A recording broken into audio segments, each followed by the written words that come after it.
I've been walking around Rome for almost 2 weeks now. I'm staying in a small village just outside of the city.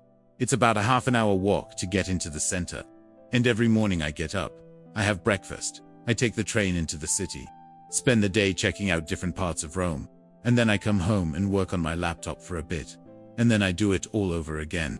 There's this one street that runs alongside the tracks, and every morning when I am walking to the train station, I pass by this pizzeria and they always have this really cool looking pizza of the day that I wish I could eat. But I couldn't because I am trying to focus on my work. Every morning I have to run the same mental calculus in my head. Is it worth it to stop, have some pizza, waste like 10 or 15 minutes of my day, and then maybe end up being less productive? Or should I keep moving forward, get more work done, and then feel guilty the entire rest of the day because I did unstop and get pizza? It's very difficult to resist. It's very difficult not to stop and have pizza. I did it for about a week, and then I gave in, and I had some pizza and it was delicious. But afterwards, I felt kind of gross. Like I probably wasn't as productive as I would have been if I had stopped and eaten the pizza. And so ever since then, I've actually been getting up earlier, so that way I can stop and have pizza, and then still be productive after. One thing I realized while I've been here in Rome is that everything that happens in the modern world is just a remix of things that happened in the ancient world. In the same way that every pop song today is just a sample of older songs.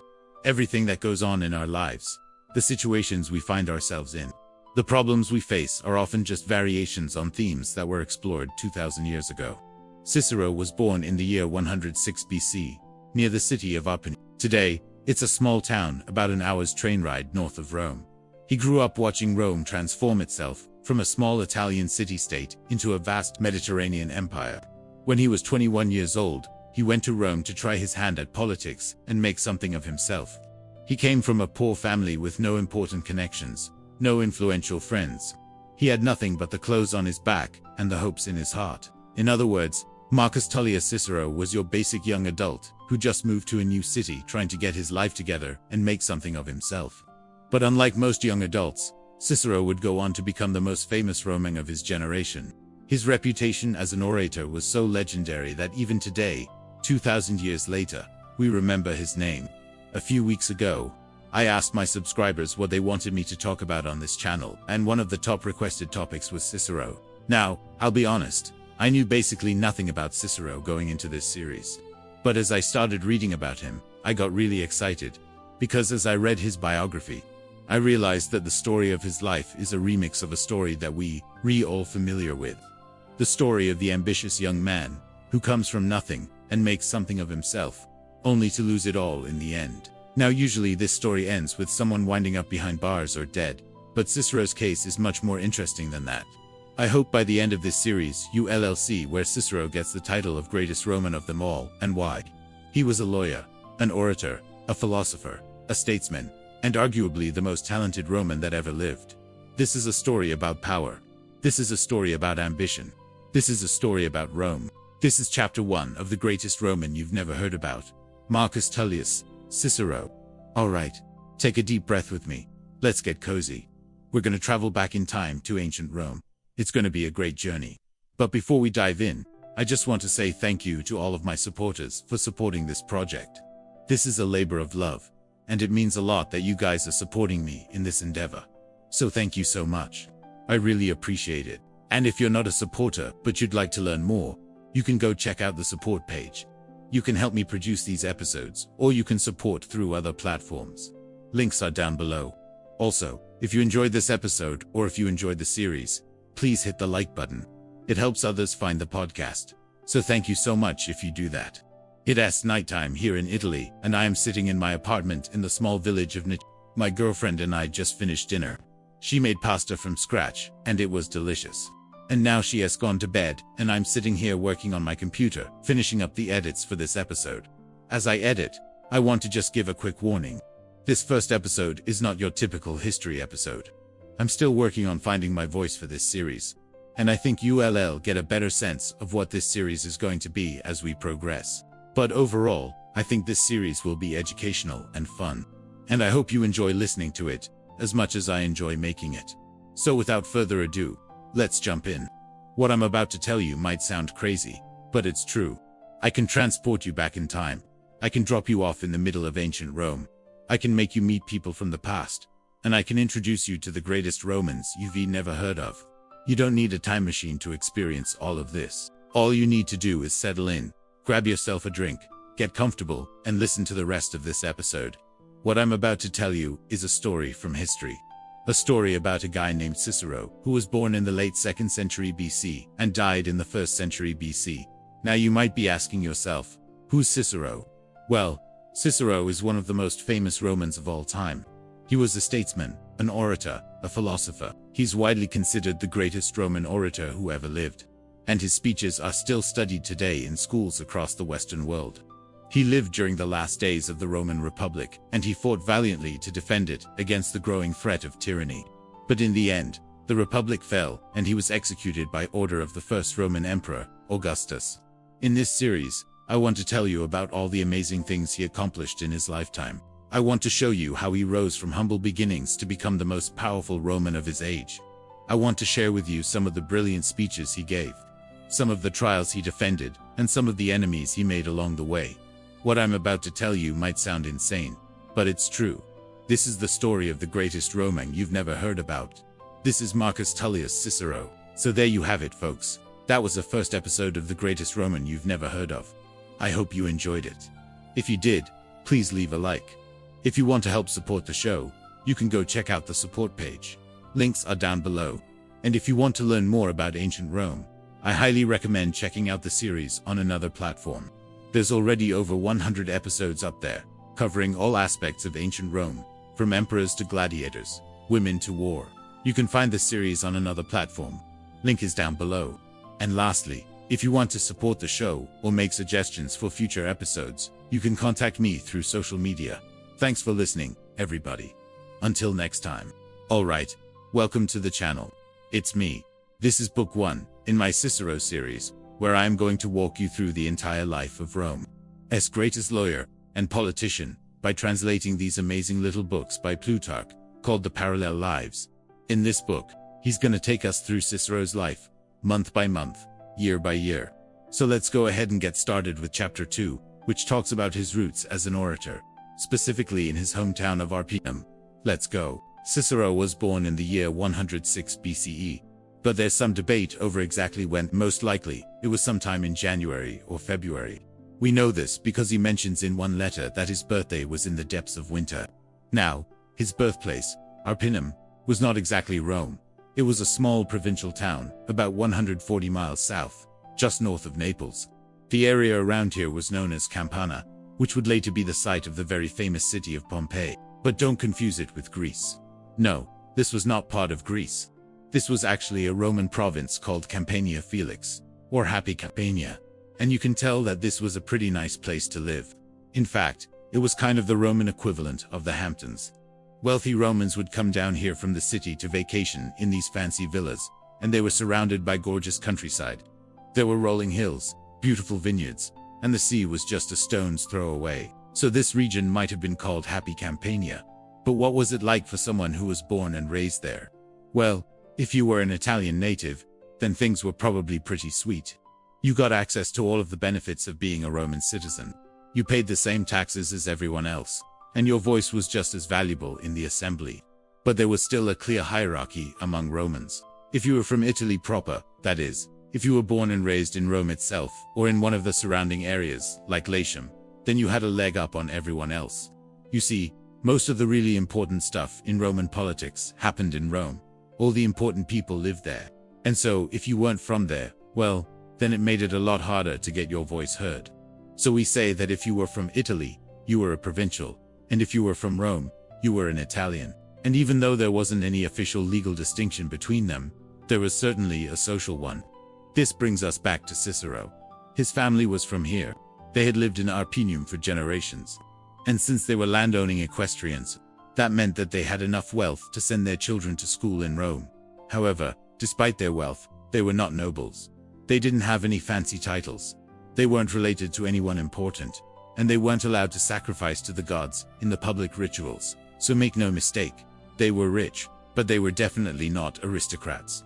And because of this, we can say that Cicero was born into humble circumstances compared to other Romans. He was a commoner. Now, although his father was able to send him to school in Rome, that wasn't necessarily a given. Sometimes it fell to the tutors to teach the boys at home. And besides, Cicero's father wanted him to follow in his footsteps and become a landowning manager, or what we would call an agrarian. So even though Cicero was going to school in Rome, his mind was elsewhere. Instead of focusing on his classes, he would escape into the world of Greek philosophy and rhetoric. And this was a huge turning point in his life.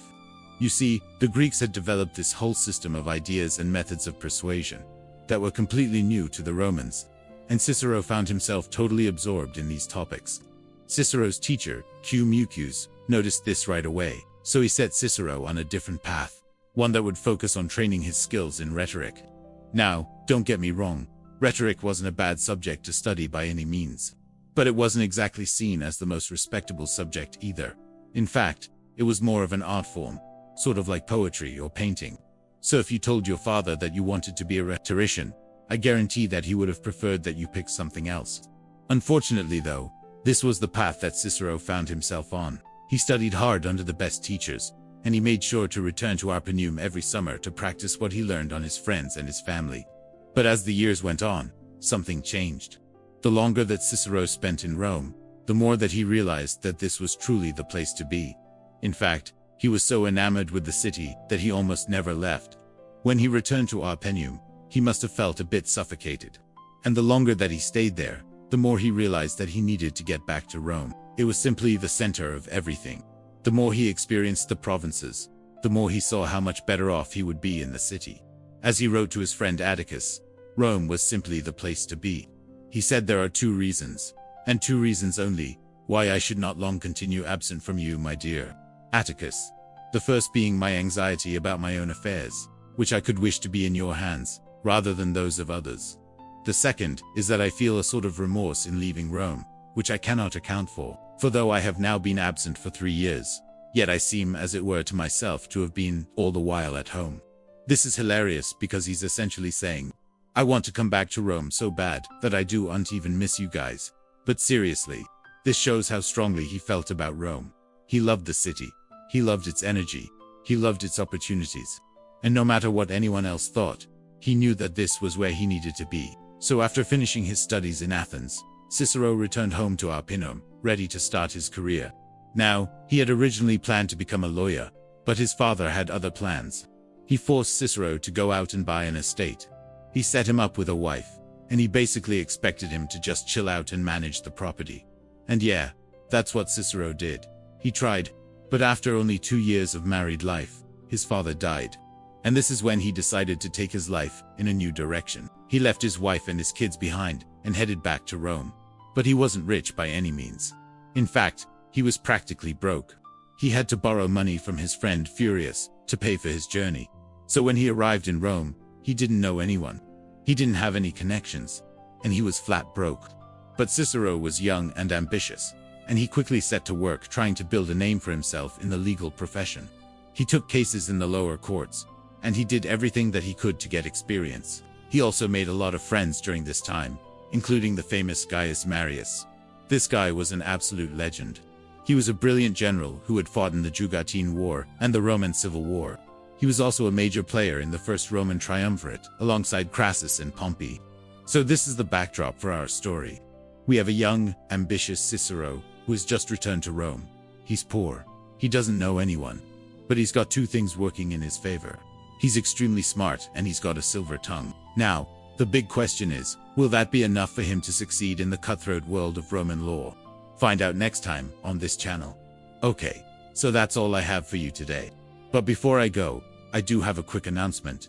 If you're interested in seeing what my translations look like, you can check out the preview of my translation of Cicero's Verrine speeches, which is now live on a website. As you guys know, I've been working on this translation for the last 2 years, and I am so excited to finally share it with you. And if you'd like to support me in my work, you can become a member at that same website. Either way, thank you guys so much for watching, and I hope to see you next time. So Cicero went to Athens and studied under some philosophers there. But by far the most important thing that he did was learn the art of persuasion.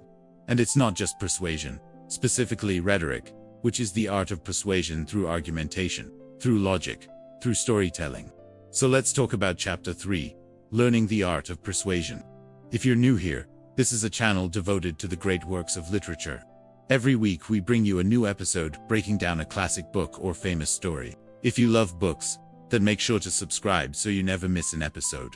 This is part 4 of our series on Cicero's own account of his life. You can check out previous episodes linked below if you missed any. Cicero begins this chapter by telling us just how thoroughly he studied rhetoric. He studied it under the most skilled teachers, he said, both in Rome and in Athens. And he was a diligent student. In fact, he studied rhetoric so diligently that it actually interfered with his duties as a young politician. He was so focused on honing his craft that he would often be late to appear before the people assembled in the forum. I mean, what does that even look like? What's a forum? It's sort of like a town square where they hold their political meetings. So imagine Cicero running into the town square after everyone else has already assembled, because he was so busy studying rhetoric. Yeah, he was dedicated. But now, we need to talk about the Greeks. You know, Cicero goes over to Athens to study under these Greek philosophers. But it's really only half the story. I mean, he does mention Greek tutors who taught him philosophy, but he also credits them with teaching him oratory. And here we start to see the influence of Greek culture on Roman culture. We talked about this briefly in a previous episode, when Cicero described the state of Roman literature at the time. Romans considered Greek to be the height of sophistication. They thought that anything Greek was better than anything Roman, whether it was art or literature or philosophy or rhetoric. Romans assumed that the Greeks were more advanced, and therefore their culture must be superior to the Romans. Now, I'm sure you can think of plenty of times when this kind of attitude has caused problems throughout history. Even today, for example, sometimes Americans will say things like, well, American culture is the best in the world.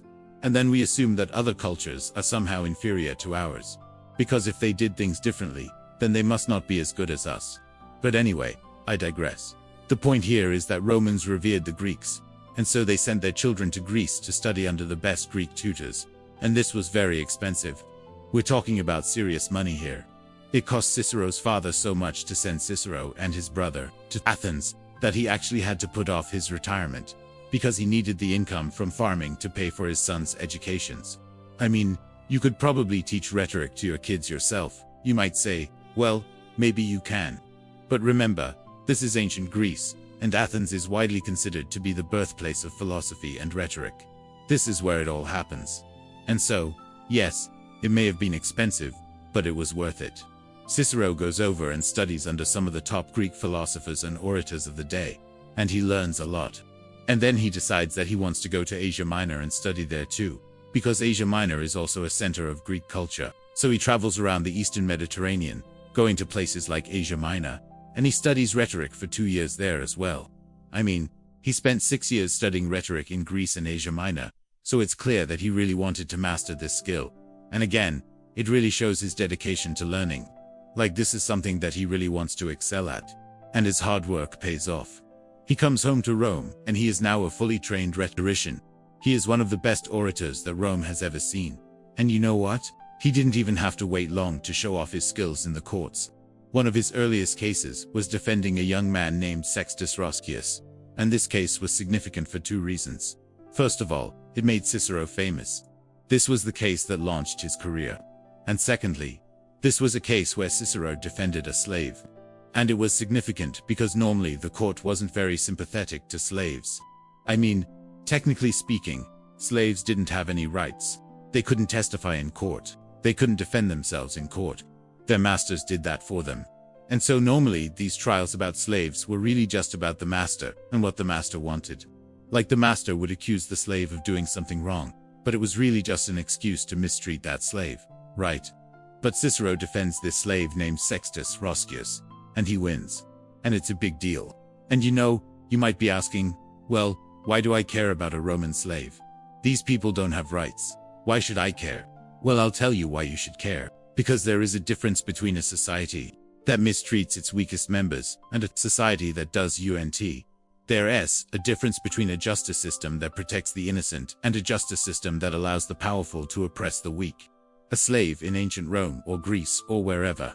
Sure, it's not someone I personally know, but that doesn't mean that I shouldn't care. It means that I should care about justice everywhere, not just in my little corner of the world. So kudos to Cicero for taking up the cause of the underdog. Okay, now back to the video. So Cicero becomes famous in Rome, and he gets invited to give speeches at various festivals and celebrations, and different civic events. And you might think that being an orator would be enough. Like if you're good at public speaking, then you probably have a pretty good job. But in ancient Rome, being an orator meant that you were qualified to be a lawyer as well. So now Cicero's career takes off. He becomes one of the most successful lawyers in Rome. And he defends all kinds of clients. People who are accused of various crimes. People involved in politics who need legal help. He even defends his own brother. His brother got himself into some trouble, so Cicero defends him in court. And the really amazing thing is that he never loses a case. I mean, he wins every single trial. Now, how does that happen? Well, first of all, it helps that he knows how to persuade juries. He knows how to appeal to emotion and logic. He knows how to build a case, present evidence, call witnesses, cross-examine witnesses, give a stirring speech, summarize everything, remind the jury of the key facts, and remind them what justice looks like in this situation. And then he asks them to do the right thing. And the jury always sides with Cicero's client. And now, maybe that's partly because Cicero's opponents are so bad. I mean, maybe they just don't know what they're doing. But it seems like Cicero is just so skilled that he wins. And so he becomes super rich. Like really, really rich. In fact, there is a point later on in the book where Cicero has to defend himself against accusations that he is being a greedy lawyer. And he says, yeah, I am rich, but it's because I earned it. I've worked hard to hone my skills. I traveled all over to learn from the best teachers. I spent thousands of sesterces to get the best training. And now I'm one of the top lawyers in Rome. So yeah, I'm rich, but I deserve it. So anyway, that's where we'll pick up next time in episode 6. If you enjoyed this episode and want to support the channel, be sure to like and subscribe. If you want to read along with us, you can find a link to this book in the description below. Join our community of readers on our website. Our community of readers help us make these videos better by commenting and discussing the episodes, as well as providing feedback on our writing. If you enjoy these videos, then you'll love the articles we publish on our site. Our articles dive deeper into the works that we cover and unpack themes, symbols, and motifs that elevate our understanding of these classics. You'll find links to all of these in the description below. Until next time, happy reading and rhetoric. Chapter 4, Rising Through the Ranks. This is the story of Rome's greatest senator, Marcus Tullius Cicero.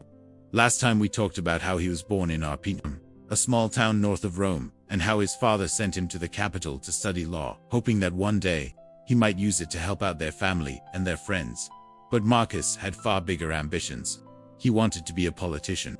Now, Rome had a sort of ladder of offices, a cursus honorum, which was considered the path to political success. It was a well-trodden route that every ambitious young Roman followed, and by the end of it, they would have held every office there was to hold. They would have been considered complete and successful politicians. The problem for Cicero was that he was what the Romans called a novus homo, a new man. This was a term used for someone whose family had recently acquired wealth and power, but not enough time to build a reputation or make influential friends. And so climbing this ladder was going to be a lot harder for him. But he was determined to do it. His first step was to get elected as a quaestor, which was an office open to young men as early as the age of 25. This position was responsible for managing the finances of the state, and it came with a salary, which was nice, but more importantly, it allowed access to powerful patrons. Now Cicero was unable to stand for this position at 25, because his family didn't have sufficient wealth to pay the necessary bribes. So instead he spent several years building up his reputation as a lawyer, and then he stood for election as a quaestor and he won. Now, having paid all the bribes that were necessary to get elected, he used his new office to further his own interests. In 91 BC, he was assigned to oversee the distribution of grain to the poor in Rome. And this gave him the opportunity to win over the favor of the common people, the mob, who were notoriously fickle but also extremely important in politics. Now, his time as a quaestor ended soon after, when his patron Gaius Sextony left politics and took him with him back to his hometown of Arpinum. But while he was there, he built relationships that would help him for the rest of his career. He even went to Athens to study rhetoric under the famous philosopher Philippics, and brought that skill back to Rome, where he used it to great effect. So with his first rung on the ladder secured, Cicero returned to the city in 86 BC, ready to take on his next challenge. The next office on the ladder was that of Exile. These were in charge of public buildings and public works, including the famous Basilica Aemilia, which housed Rome's courts. Now to stand for this office, he needed to be 30 years old, which he was, and to be related to a former consul.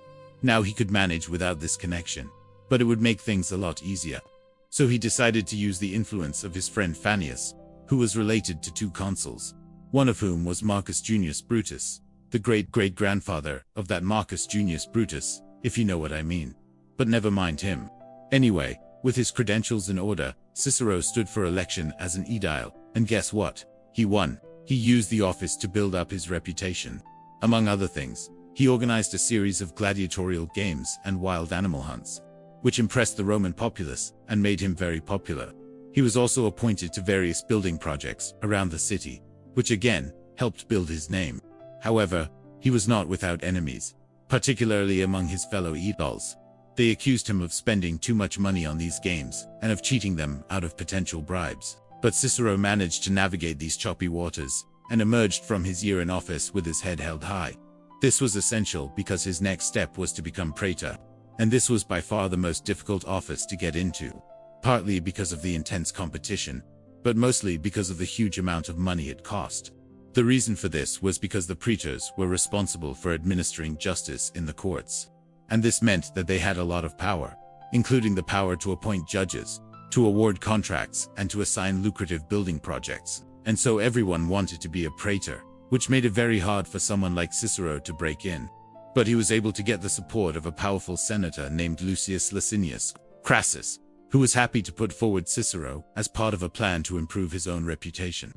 See, Crassus was very rich, and he wanted to look after his own interests. And who better to do that than a trusted friend who was now in charge of the courts? Well, it was a good relationship. Cicero managed to win the position of praetor in 84 BC, and now he was on the home straight. Now, there were still 2 more offices to go before he became consul, the most powerful position in Roman politics. There was the office of tribune of the commons, which was another easy one. And then there was the office of consul, which was extremely hard. To get to this final stage, a candidate had to be proposed by a sitting consul and then voted on by the centuries of the Roman people. And the chances of getting voted in were slim, because this was effectively a popularity contest, which favored famous generals and charismatic leaders, not lawyers from small towns. But Cicero was undeterred. He used his time as praetor to further his political ambitions, earning the respect of his peers and making powerful enemies along the way. He ruthlessly pursued his own interests, even betraying his old patron Crassus to do so. And he also continued to build up his reputation as a lawyer, taking on big cases and winning them. This earned him the title of the greatest living jurist. And it also earned him the respect of the Roman elite, even if some of them secretly despised him. Now, during this time, he also began to write his first book, which was called De Oratori, which was about how to be a great orator, basically a self-help book for lawyers. But Cicero was not satisfied with just writing books. He wanted to be a politician too, and so he began to prepare for his next campaign. He tried to get himself elected to the tribunate, but was beaten by a rival from his hometown, probably because he'd been away for so long. Undeterred, he decided to wait his turn, and instead set his sights on becoming consul. But this was going to be a long shot because he had no military experience. And the leading families in Rome saw this as a requirement for the consulship. Not only did a general have to command an army, they also had to win victories against Rome's enemies. And this was something that Cicero had never done. But he managed to secure the support of a military general, Gnaeus Pompeius Magnus, who was known throughout Rome as Pompey the Great. And Cicero used this association to push through the last 2 stages of the cursus honorum, becoming consul in 59 BC alongside the famous general. Together, they formed a political alliance with 2 other powerful men, the veteran general Marcus Licinius Crassus and the extremely wealthy Gaius Cassius Longinus. And together they formed the first triumvirate, which lasted until 57 BC, when Crassus died. Now, while this alliance gave Cicero extraordinary power, it also made him extremely unpopular with his rivals, including that old enemy, Cato the Younger, who hated the idea of politicians working together to further their own careers. But Cicero ignored him. He had finally reached the top of the ladder, and he was determined to stay there. He used his influence to pass laws that benefited his friends, to hand out lucrative building contracts, and to appoint magistrates to positions of power. But he also used his authority to persecute his enemies, including the philosopher Titus Annius Milo, whom he defeated in the courts and exiled from Rome. Cicero was not always successful, however, and he faced opposition both at home and abroad. In 58 BC, he went to Greece to try and resolve a dispute between Athens and the Piraeus. But he was driven back to Italy by a group of pirates. And back in Rome, his attempts to reform the corrupt system of taxation were met with resistance from the tax farmers themselves. But through it all, Cicero remained defiant, using his skills as a lawyer and politician to protect his own interests and those of his friends. Despite all his success, however, Cicero's career was far from over. He had reached the top of the ladder, but he was about to find out just how high that top actually was. To find out what happens next, stay tuned for Chapter 5. Also, if you want to hear more about ancient Rome, check out my podcast, Ancient Rome Explained, available on various platforms. Thanks for watching. Bye. We've said it before and we'll say it again. Rome wasn't built in a day, but this next chapter in Cicero's life was. So let's get into Chapter 5. Cicero is consul. He finally achieved the cursus honorum, the highest office in the Roman state. It took him a couple tries to get elected consul, but he got there. And to his credit, while he was consul, he did a lot of good for Rome. He built public works.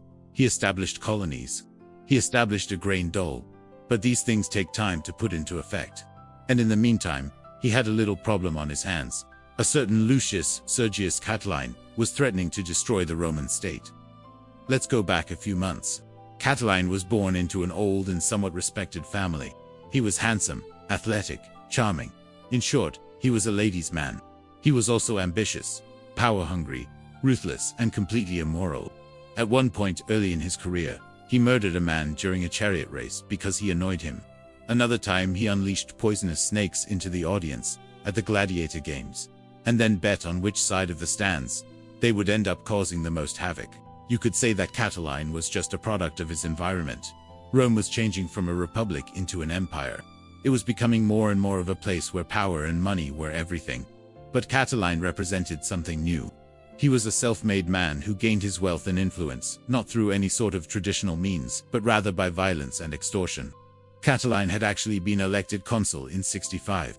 But he lost the election after only 2 weeks, because he tried to bribe the voting assembly. This experience soured him on the traditional ways of gaining power in Rome. Instead, he decided to seize power by force. He formed a secret conspiracy with some friends, men of similar ambition and character. They met in taverns and brothels, plotting how to overthrow the government and remake Rome in their mold. Their plans consisted of murdering leading senators, setting fire to the city, seizing key buildings like the Senate House and the Treasury. The plan was crazy and overly ambitious, but not entirely without merit. Remember, this was a time when there was no standing army. The legions were made up of citizen soldiers who were summoned for a campaign and then went home. If Catiline could seize Rome and hold out for long enough, he might actually be able to force the Senate to name him dictator, and then he could raise an army and conquer Italy. Now, the conspirators weren't all Roman. One of them was a Gaul named Titus Vindex, who provided military training to the group and recruited Gallic mercenaries to fight for them. And another was a former slave named Manius. Axentius was a brilliant strategist and tactician who had studied the military under the great general Marius. Marcus Tullius Cicero, consul of Rome, had no idea that he was living in the middle of a murder plot.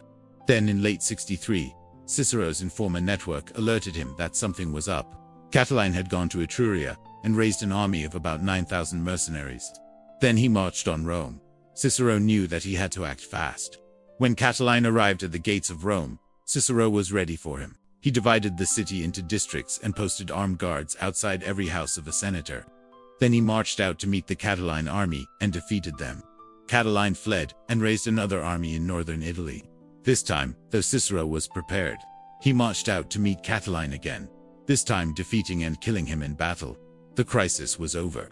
Cicero went back to Rome and faced the most difficult task, trying to keep his cool and logical Catiline conspirators from taking control of the government and making Rome into some sort of Gallic dictatorship. He wanted to bring them to justice, but he didn't want to seem like he was engaging in partisan politics. After all, Some of the conspirators were family members and close friends. How could he proceed? Eventually, he decided that he had to take action.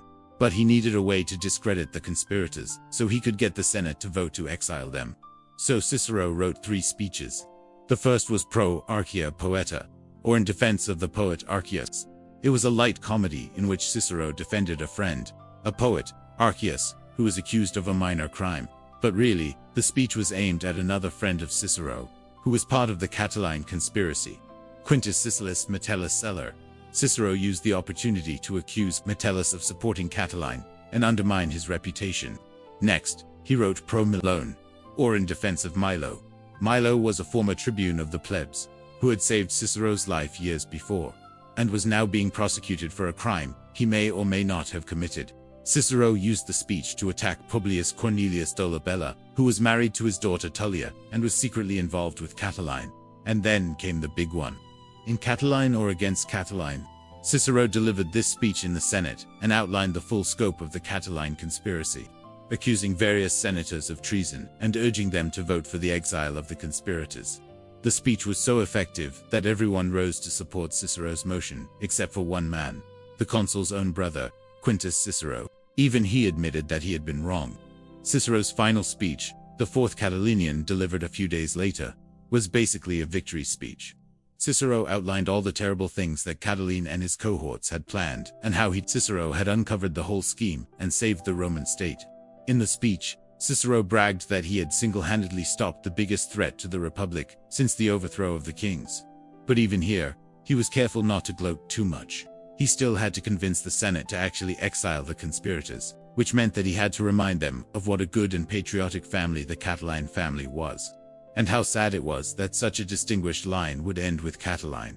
Sure, he had tried to kill everyone in the Senate, but that didn't matter now. After the speeches, the Senate voted as Cicero wished, and the conspirators were exiled. But Cicero's job wasn't done.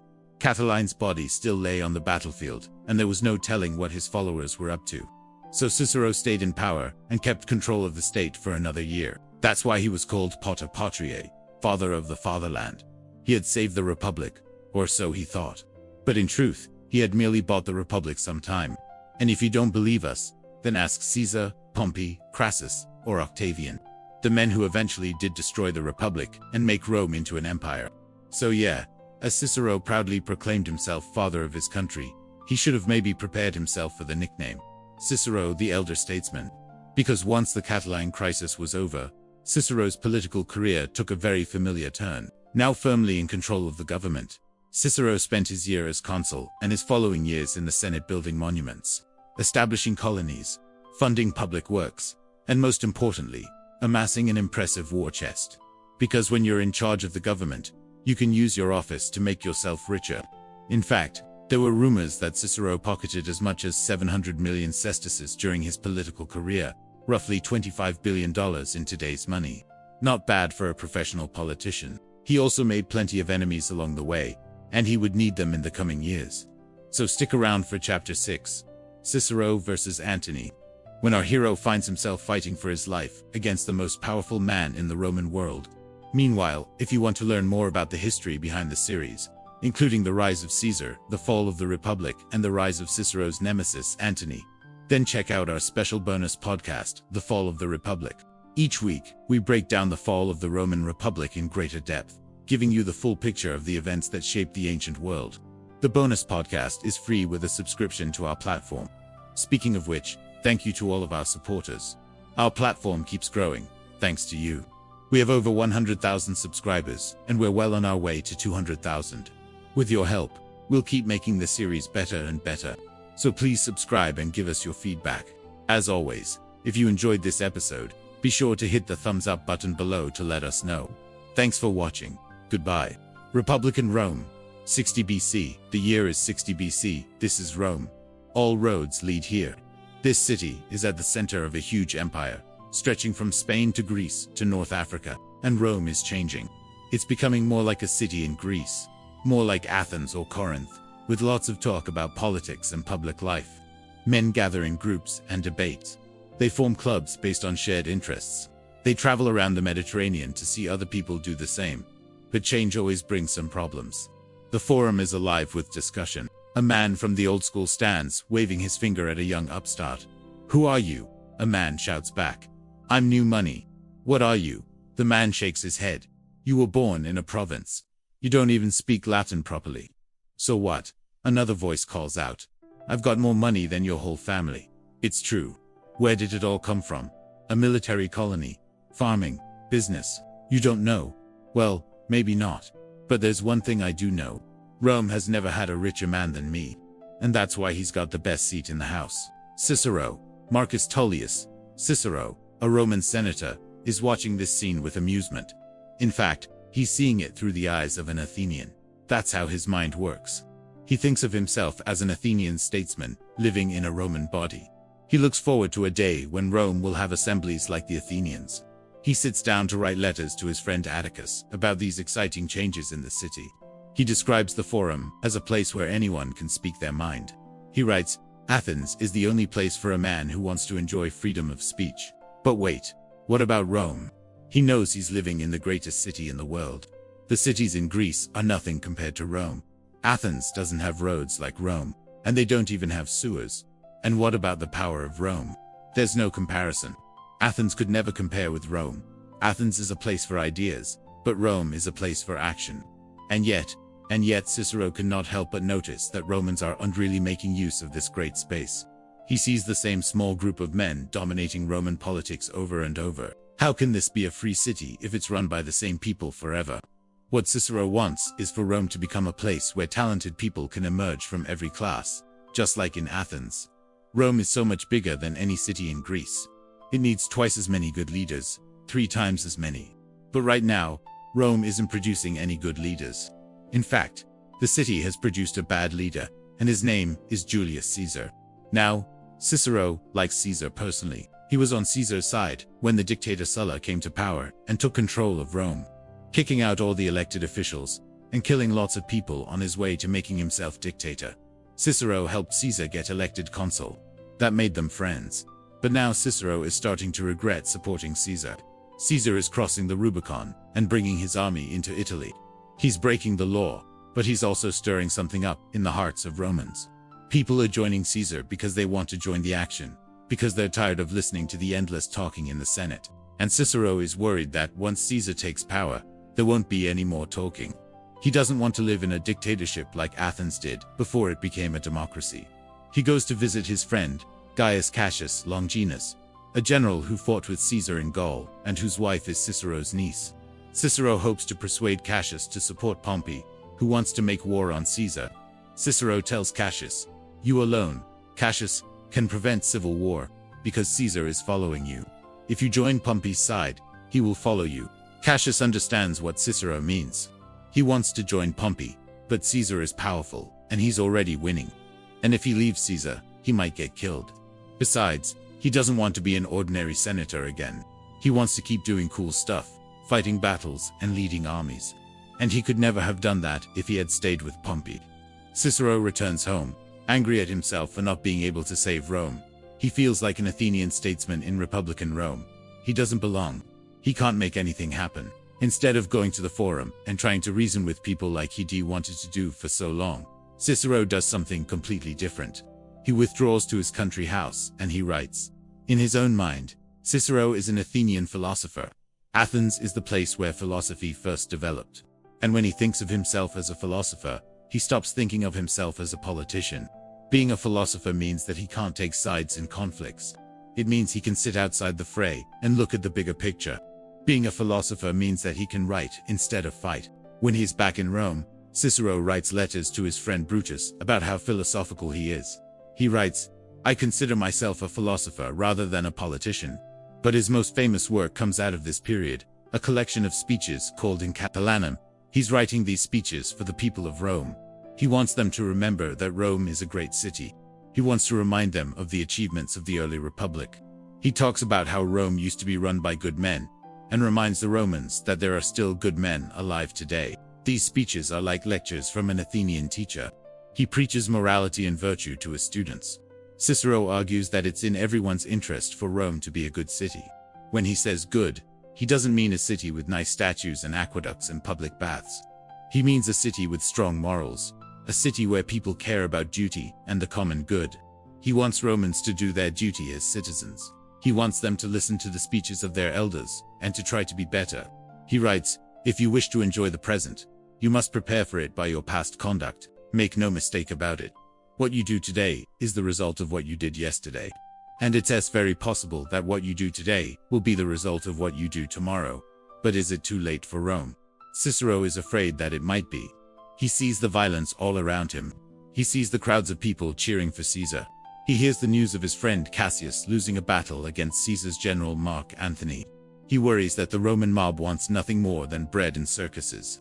He longs for the days when Romans cared about virtue and the common good. Things have changed. Now, Caesar has crossed the Tiber River and taken the city. Cicero meets Caesar and tries to kiss his hand, but Caesar turns away. He's too busy dealing with the Senate and making plans for the future of Rome. To greet Cicero, Cicero ends up fleeing Rome and hiding in his country house. A few months later, Cicero's life changes again. Caesar has been assassinated. Now the people of Rome are looking for someone to blame. They need a scapegoat. And guess who comes to mind? Cicero. The conspirators had planned to kill him too, but he was out of town. They tear up his furniture and his gardens and his library, which contained hundreds of scrolls written by Greek philosophers. Only his bronze statue remains. The people of Rome are willing to destroy everything Cicero owns, but they won't destroy the memory of the great Athenian that he's become. Cicero manages to get back to Rome. He shows the people that he's been through a lot. He wears a simple tunic and he hides his bald spot under a little hat. But things haven't changed that much. Rome is still a place for action, not words. Now, Octavian, Caesar's adopted son, rules the city. He'll eventually become the first emperor of Rome, and Cicero realizes he's getting too old for politics. He spends his last years giving advice to younger politicians and teaching rhetoric to the next generation of orators. As for philosophy, well, he never really gives that up. He writes books on how to be a good Roman, and he finishes his major philosophical work, the Academics. He wants the young people of Rome to understand that philosophy can help them deal with the violence of Roman life. Philosophy isn't just for old men who can't do anything anymore. It can help anyone who's struggling to do their duty in a difficult situation. Philosophy isn't about giving up. It's about finding strength inside yourself. And this is philosophy. Do you think philosophy can help you deal with violence? Can it help you deal with anger? Share your thoughts in the comments below. Thanks for watching this episode, which was brought to you by our supporters. If you'd like to help us make videos about great works of philosophy, you can learn how by following the link below. Welcome back to my channel. This is Chapter 7 of the Fall of the Roman Republic. In this episode, we'll look at Cicero's exile and return to Rome. Now, if you haven't already done so, please make sure to subscribe and join our growing community. We left off with Gaius, Marius, and Lucius Cornelius Sulla fighting for control of Rome, with Marius emerging victorious. As part of his victory, he passed a series of laws designed to cripple his opposition. Among them was the Lex Cornelia de Exilio, which stripped Roman citizens of their citizenship and banished them from Rome. The list of those banished included many senators, and among them, Marcus Tullius Cicero. You can probably tell by my tone that this isn't going to be good. Cicero had been a staunch supporter of Sulla during his first consulship, and had even defended him in court against charges related to extortion. But when Sulla made an attempt to become dictator, Cicero opposed him, because he believed it would set a bad precedent for the future of the Roman Republic. He feared that once such a precedent was set, the office of dictator would no longer be used only during times of crisis, but could be taken advantage of by ambitious individuals who wanted unchecked power. And it seems like his fears were coming true with Sulla. Cicero's opposition to Sulla's dictatorship led him to oppose other measures passed by Sulla, such as the Sullan prescriptions, which allowed the seizure of property belonging to his enemies. After Sulla's death, Cicero returned to Rome and found himself in hot water, because he had previously gone on record saying that he thought Sulla's reforms were unconstitutional and ought to be repealed. Nevertheless, he managed to survive the remainder of Sulla's regime. And when things settled down, he went to Athens to visit his friend Atticus. He didn't want to go alone though, so he brought along his 12-year-old daughter, Tullia. At the time, Greece and the eastern Mediterranean were under the control of the Roman general, Lucius Cornelius Pompey. While there, Cicero got word that a ship carrying grain to Rome had been seized by pirates. This was particularly troubling because grain from the east was vital to feeding the poor in Rome, and the price of grain was already high. Cicero saw an opportunity here to distinguish himself in the eyes of the Roman people. So he penned a letter to Pompey, urging him to pursue the pirates. It wasn't exactly a daring move. As Cicero explained to Atticus, quote, "All the Roman world is looking for someone to be angry about. Let it not be thought that I am seeking glory for myself or wishing to do anything great. There are men who care for such things. I only want to escape being thought insignificant." End quote. Pompey obliged, and after defeating the pirates, he ordered the grain to be unloaded and sent to Rome free of charge. He then attached a note to the sacks explaining the situation and giving credit to Cicero for persuading him to take action. Once the people of Rome realized that Cicero had played a part in getting the grain to them, they showered him with praise. One writer said of the incident, "From that day forward, the crowds clamored for Cicero, and all the patricians called him father and protector of the people. And it seemed as if the whole Roman world was his." But not everyone was happy about Cicero's actions. Back in Athens, the governor of Asia Minor, one Lucius Valerius Flaccus, was seething over Cicero's letter to Pompey. You see, Flaccus had actually captured the pirate ship himself, and was planning on selling it to the highest bidder. Instead, Pompey destroyed the ship and gave the grain away. This was a huge disappointment to Flaccus, who had hoped to use the money from the sale of the ship to curry favor with the Roman people. Since he couldn't get Cicero removed from office while he was in Rome, he decided to wait until he was out. So in 73 BC, Cicero was elected consul. That very year, while he was traveling through the province of Asia to take up his new post, Flaccus confronted him and demanded that he pay for the loss of the ship. Cicero refused, citing the greater good that came from distributing the grain to the Romans, especially since Pompey had given the grain away in his name. This caused Flaccus to bring charges of extortion against Cicero.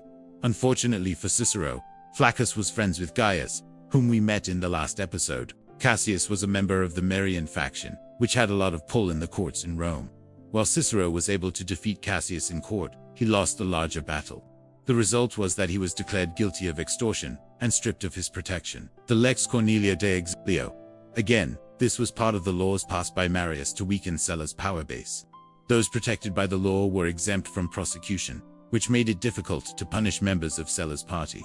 With Cicero now vulnerable, Flaccus had him put on the list of proscriptions. Cicero was forced to flee for his life. He escaped to Thessalonica, where he stayed for a while before moving to Athens. At this point, his life was in danger, so he traveled around Greece under disguise, staying with friends and collecting debts, which he planned to use to bribe his way into safety. From Athens, he wrote a letter to his friend Atticus, describing his despair. Quote, "Oh, how heavy is the name of Cicero, the name that once throughout Italy was held in esteem, nay, revered. To what base estate has it now come? What indignities does it not now daily experience? I have often thought, and not with any vain or immoderate confidence, that I was born for great and important purposes. How alteration has now been made in the whole course of my life by the fraud and treachery of others. For my own part, I did nothing rashly or hastily. I consulted the auspices. I took every precaution that could be desired. Yet fortune willed that I should fall into a snare laid for me by others. Oh, how bitterly is virtue punished when it is not also powerful." After waiting in relative safety in Greece for a while, Cicero began to plot his return to Rome. His plan was to travel to Brandisium in southern Italy, where he would take a boat across the Adriatic Sea to the Greek city of Brandisium, which would put him within striking distance of Rome. On arrival, he would enlist the support of Quintus Cecilius, Metellus Pius, who was propraetor in southern Italy, and then return to Rome to clear his name and get his revenge. Upon his arrival in Brindisi, he found Metellus Pius to be friendly and helpful, but he soon learned why. See, Metellus Pius had been appointed propraetor in southern Italy for one reason only: to protect the coast from pirates, and he needed ships to do that. A short while earlier, two brothers named Gnaeus and Marcus Pompeius, who were loyal to Sulla, had brought their fleet of warships to Metellus Pius' request. But after learning of Cicero's arrival, the Pompey brothers took their ships back to Athens, promising to return as soon as Cicero was finished with them. The brothers were actually loyal to Sulla's adopted son and heir, also named Lucius Cornelius Sulla, who had been in exile since Sulla's death. This young Sulla was trying to rally support to restore his father's regime, and he needed ships to do that. When Metellus Pius received the letter telling him that the Pompeius brothers were leaving, he asked them to stay. They refused, and he then threatened to confiscate their ships for failing to obey. They chose to leave rather than risk losing their ships. When Cicero learned of this, he realized that he had a golden opportunity to win over some important supporters, and so he begged the Pompeius brothers to stay. When they refused, he promised them naval commissions if they helped him overthrow Flaccus and clear his name. They agreed, and Cicero used their ships to attack Flaccus. The ships were superior to Flaccus, and his forces were crushed. Having won, Cicero had the proconsul arrested and sent to Rome to stand trial for extortion. He then wrote a letter to the Roman people explaining his actions. He wrote, "For when I heard that Flaccus had sailed with a fleet of 68 vessels laden with arms and prepared for the most desperate piracy, and that he had bands of armed men landed in various places and was openly threatening and terrifying the people of the province, and when I knew that he had set sail for Sicily with a view to plundering the Sicilian coasts, I considered whether I ought not to make efforts to prevent such violence being done to our province of Asia and to the allies. Accordingly, I deemed it right to attack him.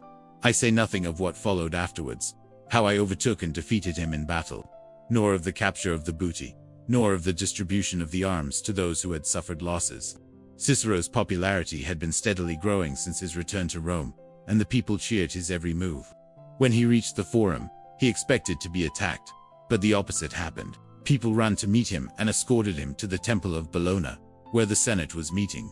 The crowd shouted, "Let the Senate decide." The senators rose to their feet and acclaimed him. Quote, "Cicero, you are our father and our protector," end quote, and granted him a triumph. He then went to the Forum to give thanks to the people for their support, where he told them that he would devote his remaining days to helping the common folk. From there, he headed to the Temple of Jupiter Optimus, where he offered sacrifices and prayers. As he made his way through the crowd, people shouted, "Long live Cicero!" Even his old enemy, Gaius Marius, stood up and applauded. At this point, Cicero's political career seemed to be on the upswing, but he was actually in more danger than ever. You see, Rome was descending into civil war, and Cicero found himself caught between two rival power blocks. In the next episode, we'll look at the rise of Julius Caesar and the fall of the Roman Republic. But before we go, please remember to subscribe so you don't miss out on future episodes. Thanks for watching. Chapter 8, Civil War and the Fall of the Republic. The year is 49 BC, and Caesar has crossed the Rubicon. Rome is now in full-blown civil war, and one man stands at the center of it all: Marcus Tullius Cicero. He's been an orator, a lawyer, a statesman, even consul of Rome. But now he must make a decision which will define his legacy. Which side will he choose? Which general will he support? Will it be Pompey, the traditionalist, or Caesar, the revolutionary? Well, we left Cicero at the end of chapter 7. Having just received word that Caesar has crossed the Rubicon and brought his legions into northern Italy. And of course, he was in a very difficult position, because on the one hand, you have Caesar, your friend, someone who you supported, becoming dictator. But on the other hand, you have Pompey, your ally, someone with whom you've worked for many years to try and reform the state.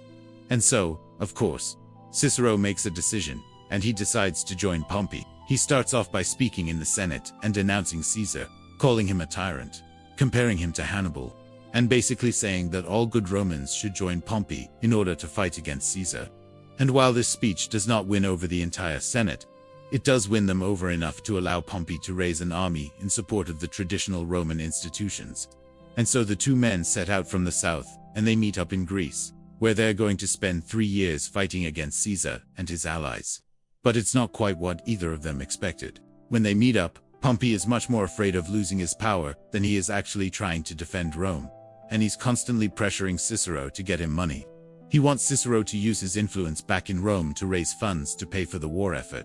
And Cicero doesn't want to do that, because he knows that if he gets too involved in politics, he may lose the only thing that he has left, and that is his reputation as a great orator and statesman. Cicero also realizes that, of the two generals, he would much rather be on Caesar's side than on Pompey's side, because Pompey is playing only for himself.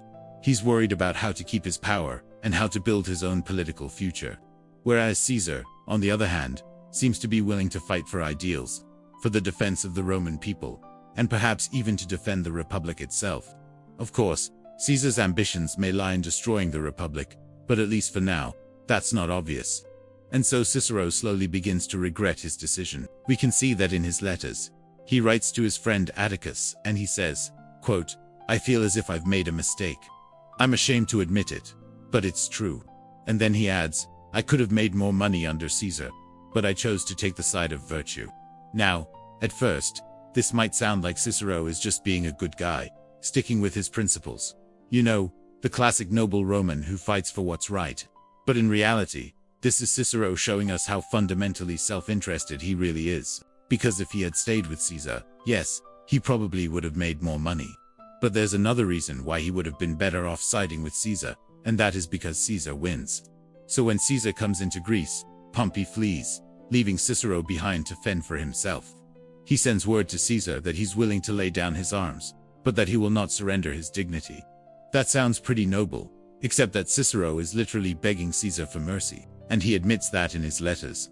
He says, quote, "I did beg for my dignity, but I did so under a false pretense." Basically, Cicero tries to save himself by making sure that he can still go back to Rome with some honor, and it almost works. Caesar does forgive him, and for a few months, Cicero enjoys Caesar's favor. He goes to visit Caesar in Alexandria, and he spends time with Caesar's mother, Julia. But after Caesar leaves for further campaigns, Cicero knows that he will be hated in Rome. So once again, he withdraws into writing. But this time, things are much different. This time, he can't escape what's happening in Rome. He can't escape the fact that every day, Caesar is taking more and more power for himself.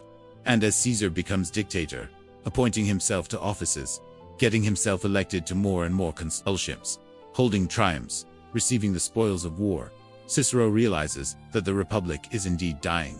It's important to remember that for Romans, the idea of a republic was sacred. It was something that went back to the founding of the city in legend, to the stories that they told themselves about Rome's origins. In fact, according to Roman tradition, the Republic was founded in 509 BCE, when the Romans overthrew their Etruscan king and established instead a government in which the people were sovereign. And so the title of this book, The Fall of the Republic, is not just my title, it's also Cicero's title, and he uses that title in one of his speeches. In fact, the speech is called On the Fall of the Republic, and he uses it to attack the Cotilinarians. Remember, the Cotilinarians, they wanted to overthrow the Republic, destroy the government, they were terrorists. And Cicero calls them enemies of the Republic. Again, the idea that you would even consider destroying the Republic was completely unthinkable. And yet, of course, that's exactly what Caesar does.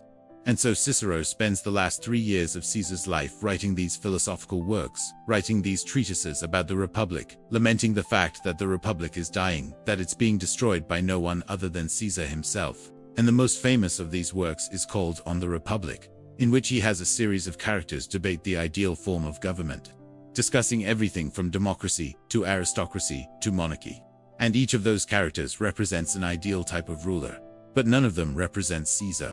Caesar isn't invited to this conversation.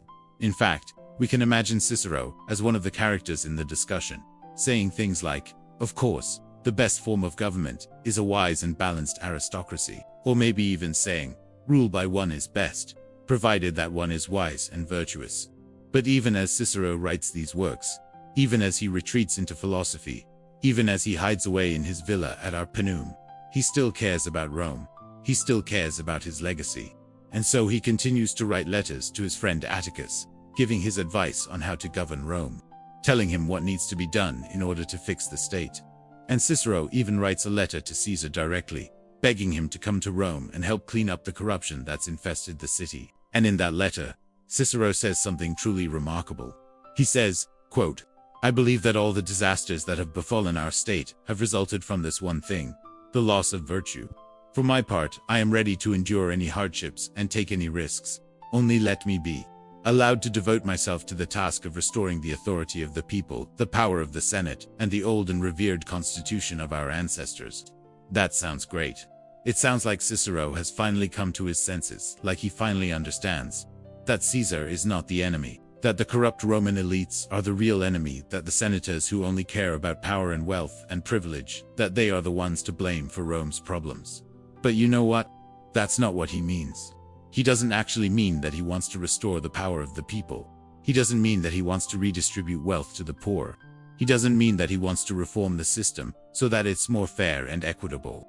No, when he talks about restoring the republic, he means bringing back the old system, the system that kept the commoners out of politics, the system that gave power and privilege to the elite class, the system that allowed rich landowners like himself to exploit the labor of the poor. And here we see the tragedy of Cicero.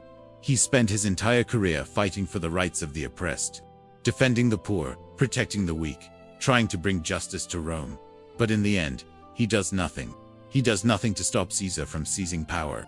He does nothing to defend the republic. He does nothing to protect the ideals that he claims to believe in. Instead, he writes books and he writes letters, and that's it. He hopes that someday his words will change the world. But he knows that those days are long gone. And as Caesar comes into power, and as the republic slips further and further away, he knows that he is responsible. That brings us to the end of part 2. If you liked this episode and you want to see part 3, please subscribe. See you next time. So let's talk about chapter 9. Chapter 8. We left off with Cicero in exile, hearing about Caesar's plans to come to Bithynia and take over the government there. And then suddenly getting a letter from Atticus, telling him, hey, Caesar is dead. Well, now we get to see how Cicero reacts to this momentous event, and what he does next. Now, if you're not familiar with the story, the Ides of March was a day, which was March 44 BCE, when Caesar was assassinated by a group of senators, who thought they were saving the Roman Republic by killing him. Cicero, upon hearing this news, writes to his friend and correspondent, a man named Furius Bibaculus, and he says, I can't believe it. I can't believe Caesar has been killed. But then he quickly gathers himself together and he says, well, I must say this is a happy ending to the bad business of Caesar's dictatorship. He had previously written to Bibaculus while Caesar was alive saying, I wish the dictator would die before the consulship. And here it seems like his wish has been granted. He doesn't wish for Caesar to die a violent death, but clearly he thinks that the republic would be better off without Caesar at the head of it. Cicero then goes to meet his old friend, the historian Appian, and upon seeing him, they embrace and they both break down crying. Then they go to the forum and they see all of these crowds gathered there. Some are celebrating, some are mourning, and they stand there and they watch the crowds. Cicero still seems to be in a state of shock. And Appian asks him, how do you feel? What do you think? And Cicero says, I don't know yet. It's too soon to tell. But after a little bit, he starts talking and he starts saying that this is a good thing. He thinks that the republic is saved. He gives thanks to the immortal gods. He says, I swear to you, my dear Appian, I never felt so happy as when I heard this news. Again, he says that it is better that one bad man should die than that the republic should perish. He also says, do you realize what a load we have been delivered from? You and I will never feel safe again as long as he was alive. So Cicero is pretty sure that Caesar's death is going to bring about a better future for Rome. There is an interesting line where Cicero talks about the conspiracies that Caesar had around him and the way that they made him nervous just walking through the streets. Here's what he says. I am glad that we shall now be able to walk about uncovered in the public streets, and no longer as we did in his lifetime, looking over our shoulders, as though we were on trial or in banishment. So Cicero, even though he's happy that Caesar is dead, he knows that Caesar had built up a kind of personality cult around him. There were people who followed him everywhere he went. They almost treated him like a god. And Cicero thinks that that's wrong. He wants to make sure that the republic, the old-fashioned republic, is back in full force. And at this point, it looks like it might be because most Romans seem to be supporting the senators who killed Caesar. A lot of them think that this is a great thing. But Cicero isn't quite ready to say that it's all over, that everything is perfect. He knows that there's going to be fallout from this. He knows there's going to be repercussions. Then we learn that the conspirators, the group of senators that killed Caesar, came to Cicero and asked him to join them. We know that from Plutarch's biography of Cicero. He says that the conspirators went to Cicero and asked him to join them and be a part of this plot to kill Caesar. Now, we don't know when this was. We don't know if it was before or after Caesar's assassination. Probably before, because Cassius and Brutus here are alive. And we know that Cicero refused to join them. We don't really know why, but Plutarch tells us that Cicero said that he didn't want to be involved in a conspiracy. He didn't want to be involved in a plot. He wanted to be a part of the solution, not the problem. We also learn that Cicero had a very close relationship with one of the conspirators, and that was Marcus Junius Brutus. In fact, Plutarch tells us that Cicero thought Brutus was the most handsome of all of the conspirators, and Cicero called Brutus his dear boy. He actually refers to Brutus in letters like he's his son, even though Brutus was probably around Cicero's age. So they were friends. They knew each other well. And Plutarch tells us that Brutus would come to Cicero when he was in trouble and ask Cicero to help him out. Also, Brutus's wife was related to Cicero. She was the daughter of a former consul, and apparently she was so beautiful that everybody called her Little Cicero. So their families were close, too. Here's a passage from Plutarch that shows their relationship. Brutus was preeminently the favorite of Cicero. He used to call him his dear boy and speak of him as his son, nor did his partiality ever appear more clearly than in the famous case of Clodius and Milo. When all the nobles were taking sides and making threats, he was the only one who dared to take Brutus' part and defend him publicly. And that was not merely from regard for the justice of his cause, but, as we have already hinted, because he considered him as his own son. So Cicero was really close to Brutus, but he didn't end up joining the conspiracy. And this is important because later, after Caesar was dead, Cicero turned on Brutus and Cassius. He said that they had committed a crime against the Roman people, that they murdered Caesar, who was their leader. And Cicero tried to condemn them and put them on trial and punish them for what they did. But for right now, he's still in a good mood. He's still excited about the death of Caesar. He's hanging out with his friend, the historian Appian. They're talking about how much better things are now. And he decides, since he feels so patriotic, that he's going to write a speech. He's going to write a poem, and he's going to dedicate it to the Roman people. He calls it Carmen Seculaire, which literally means Song of the Century. The reason he calls it that is because he's saying that, yes, we have suffered under Caesar for many years, but now that he's dead, we can start a new century. We can leave the old century behind us, with all of its suffering under Caesar, and we can start a new century, the good times. And so he writes this poem. He reads it to Appian. They both love it. And then Cicero goes home. The next morning he gets up and he's feeling pretty good about himself. He offers up a prayer to the immortal gods. He gives thanks for the death of Caesar. He says that he feels like he's being reborn. He feels like he's entering into a new year, not because of any calendar, but because of the new situation in Rome. Caesar is dead and the Republic is saved. At this point, Cicero's friends come to him and they say, "You know, you haven't spoken in public in a long time. You've been in exile. You've been away from the Senate. Come back, give a speech. Let us hear your voice again." And Cicero does. He gives a speech. And it's called Oration to the Athenian. And in it, he basically does a victory lap. He celebrates the death of Caesar. He talks about how terrible he was. He mentions all of the bad things he did. And he says that, yes, some people are sad that he's dead, but most people are happy. And then he ends the speech with a warning. He warns the elite. He warns the senators that they need to keep their eye on the ball. He needs to keep watching them. He says, the lust for power is never satisfied.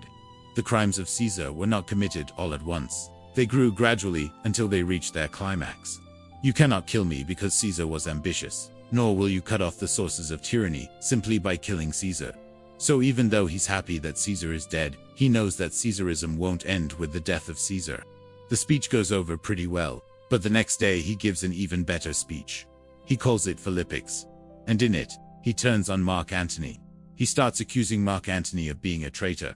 He accuses him of betraying Caesar, and he calls him out for selling Caesar's property. He trashes him, he attacks him, and the crowd loves it. They cheer him on. They throw flowers at him. He takes it as a sign that the Roman people support him. They support his version of events. They think that he's right about Antony. And so at this point, Cicero is back on top. He's given 2 great speeches. People are cheering him on. He thinks that the Republic is saved. Life is looking pretty good for Cicero. And we'll pick up his story in the next episode. If you enjoyed this video, please remember to leave a comment. You can leave a comment about today's video, or about anything else related to ancient Rome. You can suggest future topics. You can ask questions. You can share information that you have. Just remember to leave a comment, and stay tuned for the next installment in this series. Thank you for watching. Chapter 10: Cicero's Last Stand. The Philippics. Our last 2 episodes saw the rise of the second triumvirate between Octavian, Mark Antony, and Lepidus, along with their decisive victory at the Battle of Actium.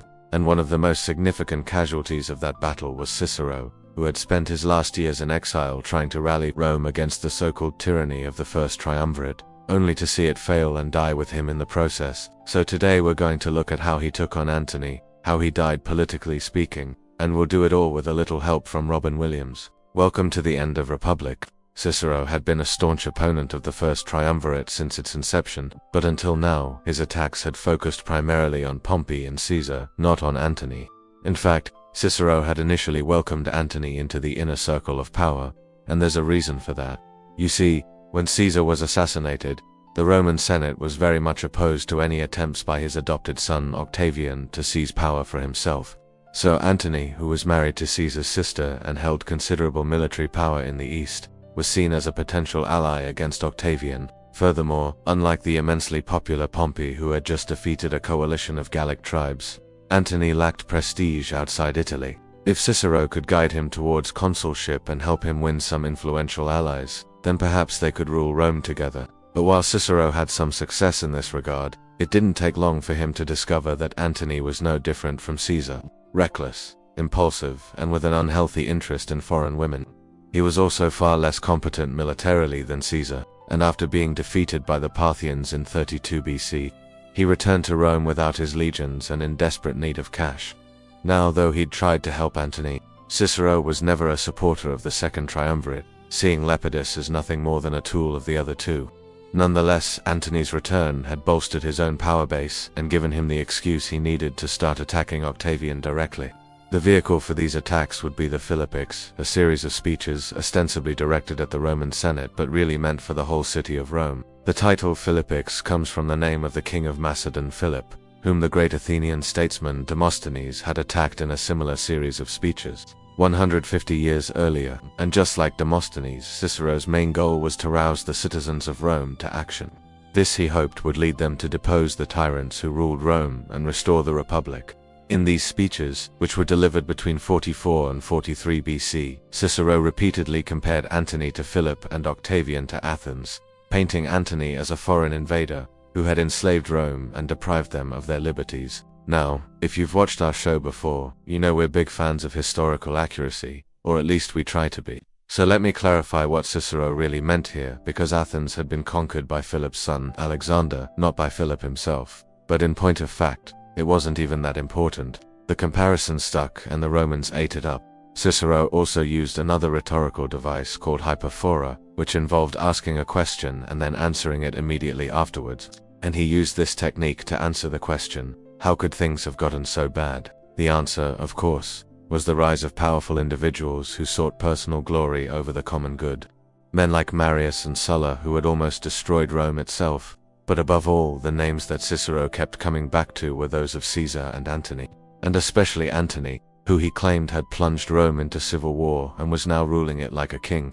Now, if you think that sounds kind of harsh, consider that Antony had indeed waged civil war against Octavian and had taken control of Rome by force. He'd also made himself triumvir of all of Italy, and he'd just come from personally touring Greece and Asia Minor, during which time he'd spent 500,000 sesterces keeping prostitutes entertained.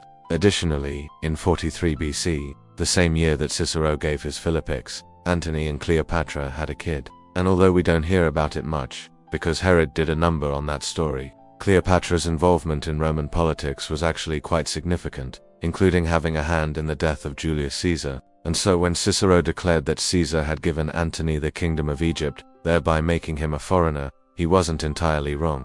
It was a little harsh, but not wrong. So the Romans heard Cicero excoriating their leaders and denouncing their foreign entanglements, and they loved it. He'd tapped right into that old republican hatred of the aristocracy and their foreign wives, and he'd also stoked their fears of losing their liberties to tyrants. And this left Antony and Octavian in a bit of a political pickle, because the one thing that autocrats hate is losing face, and Cicero was doing exactly that. So in response, they enacted a series of laws that effectively ended Cicero's political career. These included banning him from holding public office and confiscating the property of his sons, who had gotten themselves into debt betting on chariot races. Now, normally, when someone was exiled in the ancient world, they were allowed to take their possessions with them. That wasn't the case with Cicero. Clearly, these laws were specifically tailored to destroy him, and everyone knew it. His response was pretty dignified. He surrendered his possessions without complaint, and went into exile with only the clothes on his back and the books he could carry with him. Now, from here, Cicero could have easily slipped into obscurity, especially since at this point he was nearly 60 years old, but he refused to give up the fight, and so for the next 3 years, he traveled around the Mediterranean trying to drum up support against Antony. He made his way through southern Italy and then across to the Aegean, where he stayed for 2 years. During this time, he wrote letters to friends in Rome, trying to get them to act against Antony. But things weren't looking good. Most of his friends were either dead or in exile themselves. The most notable exception was Gaius Trebonius, who would become consul in 42 BC and was sympathetic to Cicero's cause. So in the hopes of rallying him, Cicero wrote a letter filled with bombastic language and outright lies. Now, don't get us wrong, we're all for writing letters to your friends. We write them all the time, but Cicero's letter to Trebonius was a doozy. He wrote that Octavian was sending assassins after him, and that Antony had already killed 2 of his friends. But worse than that was the claim that Antony planned to take control of Italy and make Caesar-esque Gran Nephew Octavius Caesar Augustus, or simply Augustus, the new figurehead of the regime, thereby cementing the dynasty of Caesar forever. Now, if you watch our show regularly, you probably know that none of that was true. But Trebonius didn't know that.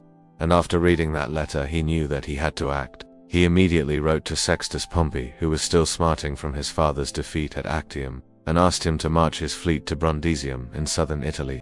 There he was to meet a delegation sent by Trebonius and join them in marching on Rome. Unfortunately for Cicero, however, Trebonius's plan fell apart as quickly as it had been hatched. Sextus Pompey had his own ideas about what he was going to do with Rome, and they didn't involve restoring Cicero to power. In the end, he simply declined to participate and returned to Spain. With that, Cicero's last chance at political redemption was gone. Upon hearing of Pompey's refusal, he wrote a letter to Atticus, who was in Athens, saying, "I felt that my end was approaching, and so it has proved." Then, on the way to Athens, he stopped in the island of Paros, where he bought some books and lived out the last few months of his life quietly.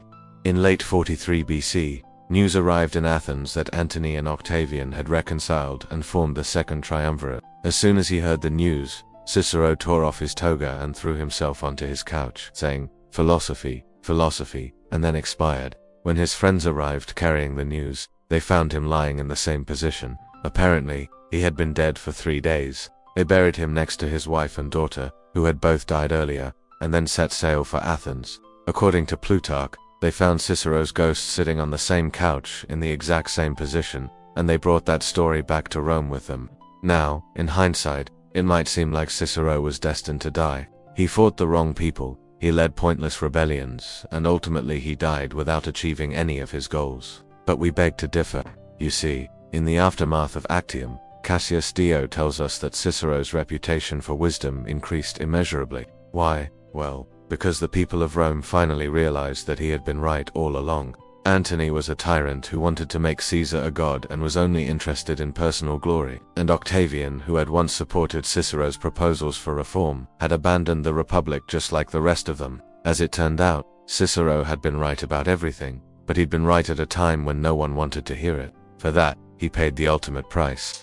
And that, dear friends, brings us to the end of the Republic. Thank you so much for joining us for this series on the fall of the Roman Republic. If you enjoyed the show, please be sure to leave us a thumbs up and subscribe for more. And if you want to keep watching, the next thing you should watch is our series on the reign of Augustus. And if you want to keep listening, then why not check out our podcast available on various platforms. Until then, thanks for watching, and I'll see you next time. Welcome to Chapter 11, The Death of Cicero.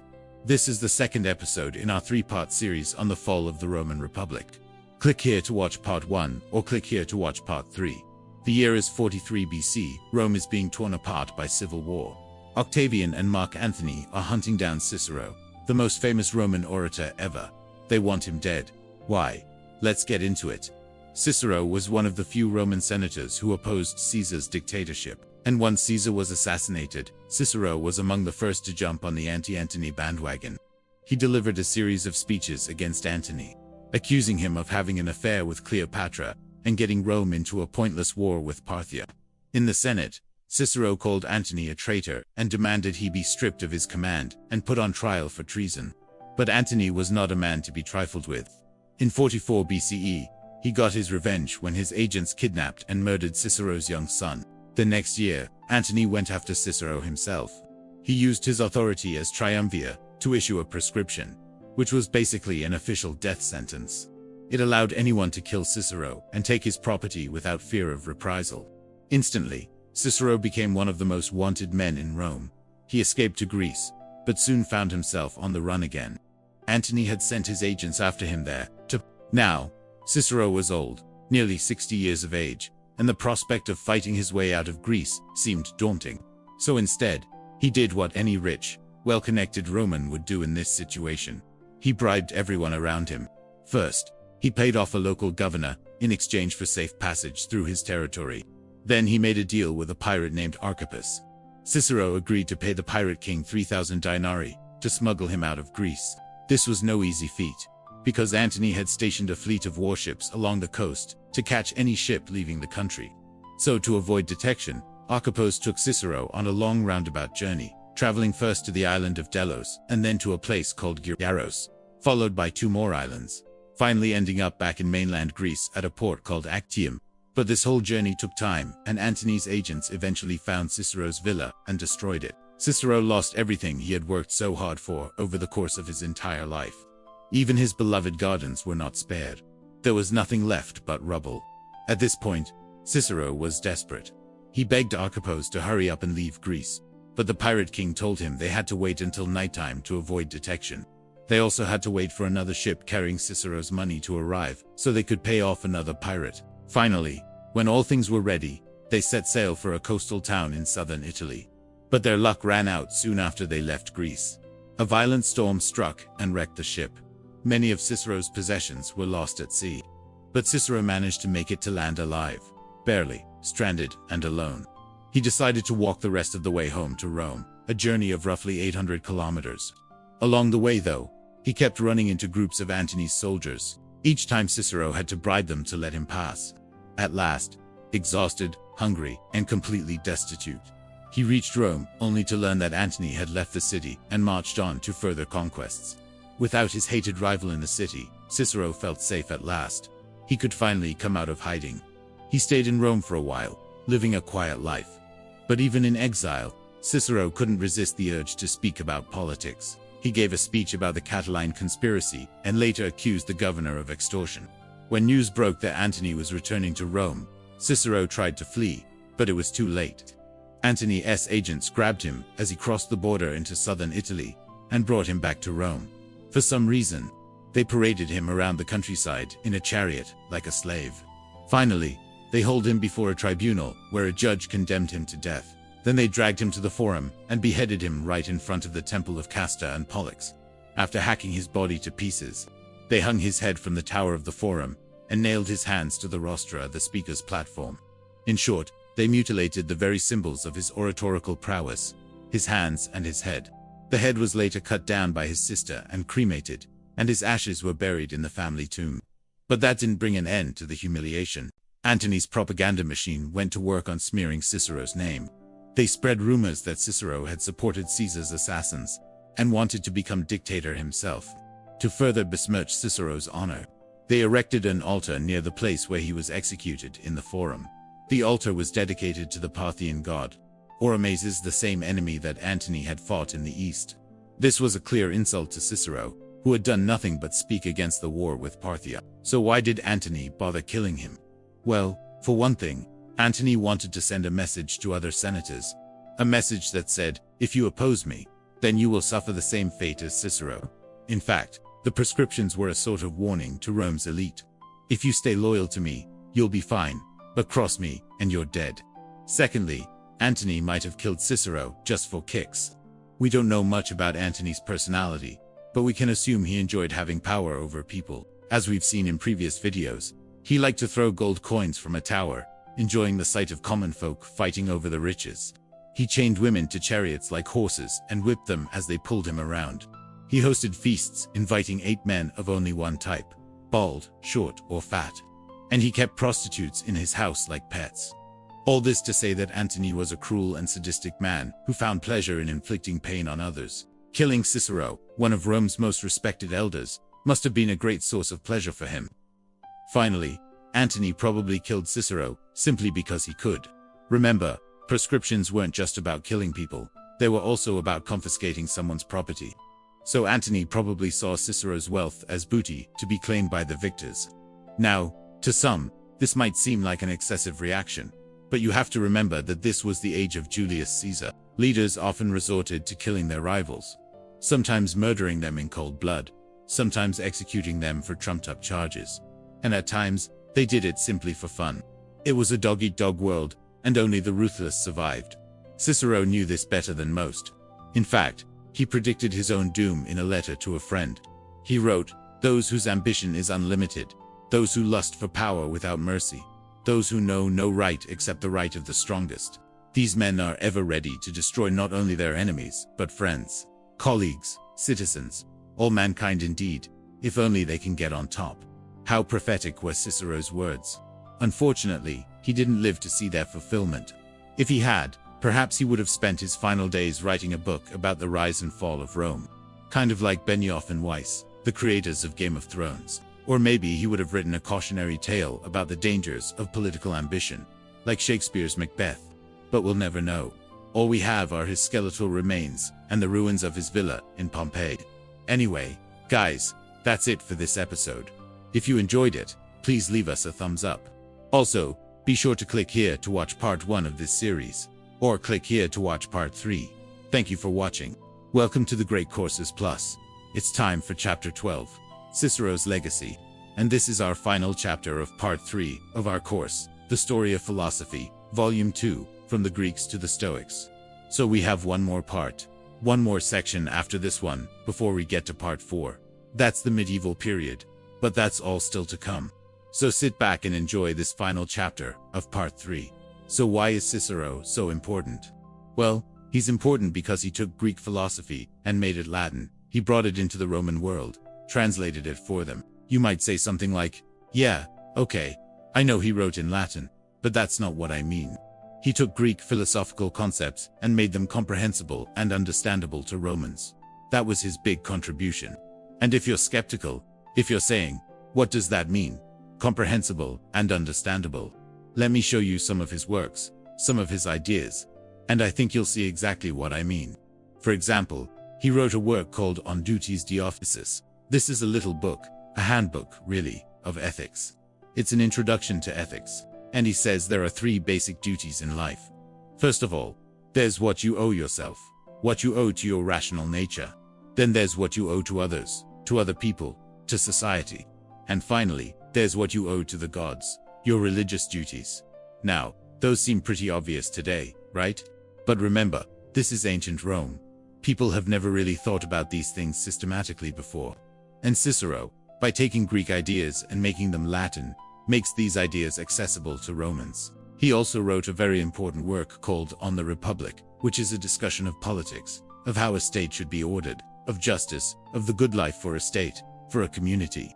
And he had a sequel to that called On the Laws, where he talks about the kind of laws a state should have. Now, again, you might say, yeah, it's just Cicero being Cicero. Well, yes, but there were no Roman equivalents for these works. I mean, they had poets like Virgil, who wrote the Aeneid, or Ovid, or Horace. They had historians like Livy. They had writers of plays like Plautus and Terence. But they didn't have anyone writing about ethics or politics or philosophy in any systematic way. So Cicero introduced these ideas to the Romans, and he did it by translating Greek works. But he wasn't just a translator. He took those ideas and made them over in his own way. For example, he knew the ideas of Plato's Republic very well, and he uses that in his own work. But he doesn't just copy Plato. There's a very interesting passage near the beginning of Cicero's Republic, where he's talking about what justice is. And you might say, this is a great definition of justice. He says it's simply doing what is right. That sounds so simple, so obvious, but it's not so simple. Because then he says, well, what is the right thing to do? And he says that's even simpler. He says it's doing what law requires. Now, again, you might say, come on, that's too simple. But you see what he's done there. He's taken the idea from the Greeks that justice is doing what is right. And he said, well, what is right? He goes one step further. He says it's doing what the law requires. And in a way, he's actually going back to the Greeks, because the idea that law is the basis of justice is a very old Greek idea, but he makes it over in his own way. He interprets it. That's what he does with many of the ideas of the Greeks. Another example of this is when he talks about natural law. The idea of natural law, that there are certain moral truths that are known by all people everywhere. That is also a Greek idea. Cicero takes that and runs with it in his own way. In fact, he has a wonderful definition of natural law. He says it's the law of nature, the standard of right and wrong, the measure of just and unjust, that it's implanted in our minds by nature, and that it's universal and eternal. That's a beautiful definition of natural law. And again, he's taking a Greek idea and making it his own. And because he did this, because he took Greek philosophy and made it Latin, he influenced people like St. Augustine. Augustine read Cicero and admired him greatly. In fact, Augustine has a whole book called The Teacher's Task, where he talks about how he wants to be like Cicero. There's another medieval writer, Petrarch, who is considered the father of humanism. He starts the humanist movement. Humanism is a movement where people go back to classical antiquity, to Greece and Rome, and they study the classics. They try to emulate the Greeks and the Romans. And he, too, admired Cicero greatly. And so did the Renaissance humanists. They studied Cicero. They emulated Cicero. They thought he was the greatest writer, the greatest orator of all time. And even America's founding fathers, people like John Adams and Thomas Jefferson, they admired Cicero. They thought he was the greatest political philosopher of all time, and they read him carefully. In fact, John Adams said, "If ever a man was a philosopher, Cicero was a philosopher." So that's why Cicero is so important. He took Greek philosophy and made it Latin. He made it comprehensible and understandable to the Romans. But in doing so, he interpreted those ideas.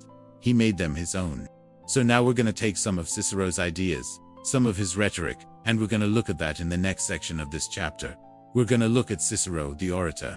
And I hope you'll join me for that. Cicero was a great philosopher, one of the greatest philosophers of all time.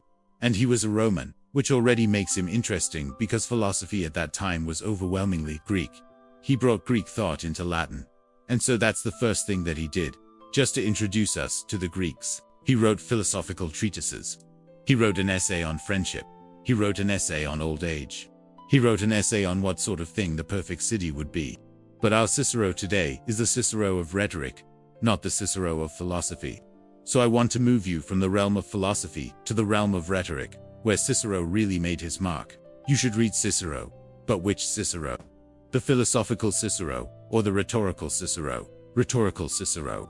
Well, let me tell you a little bit about that. Cicero has written a book called On Duties, Philippics. It's a little manual on how to behave. You know, if you're dealing with your parents, how do you behave? If you're dealing with friends, how do you behave? If you're dealing with people in business, how do you behave? He's got some thoughts on that. He also wrote a major work called On the Republic, which is not a treatise on political theory, although we think of it as that. It's actually a dialogue that takes place among 5 characters. There are 3 books of it. And again, it's not really a systematic piece of political theory. It's more a discussion of, well, what sort of thing would the best government be? What sort of government do we have now? How does it work? Is it any good? What about slavery? What about property? And then there's another major work, On the Laws, which is a dialogue among 6 characters, and it's also divided into 3 books. And again, it's not really systematically laying out a theory. It's more these 6 characters discussing among themselves what laws ought a city have. What kind of legal system should there be? What kind of courts? Should there be judges? What is justice? What is the role of the citizen in a city?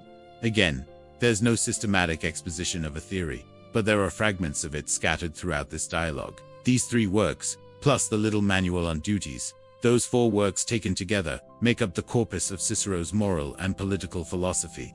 I wouldn't say they contain a systematic account of anything, but they do contain fragments of such an account.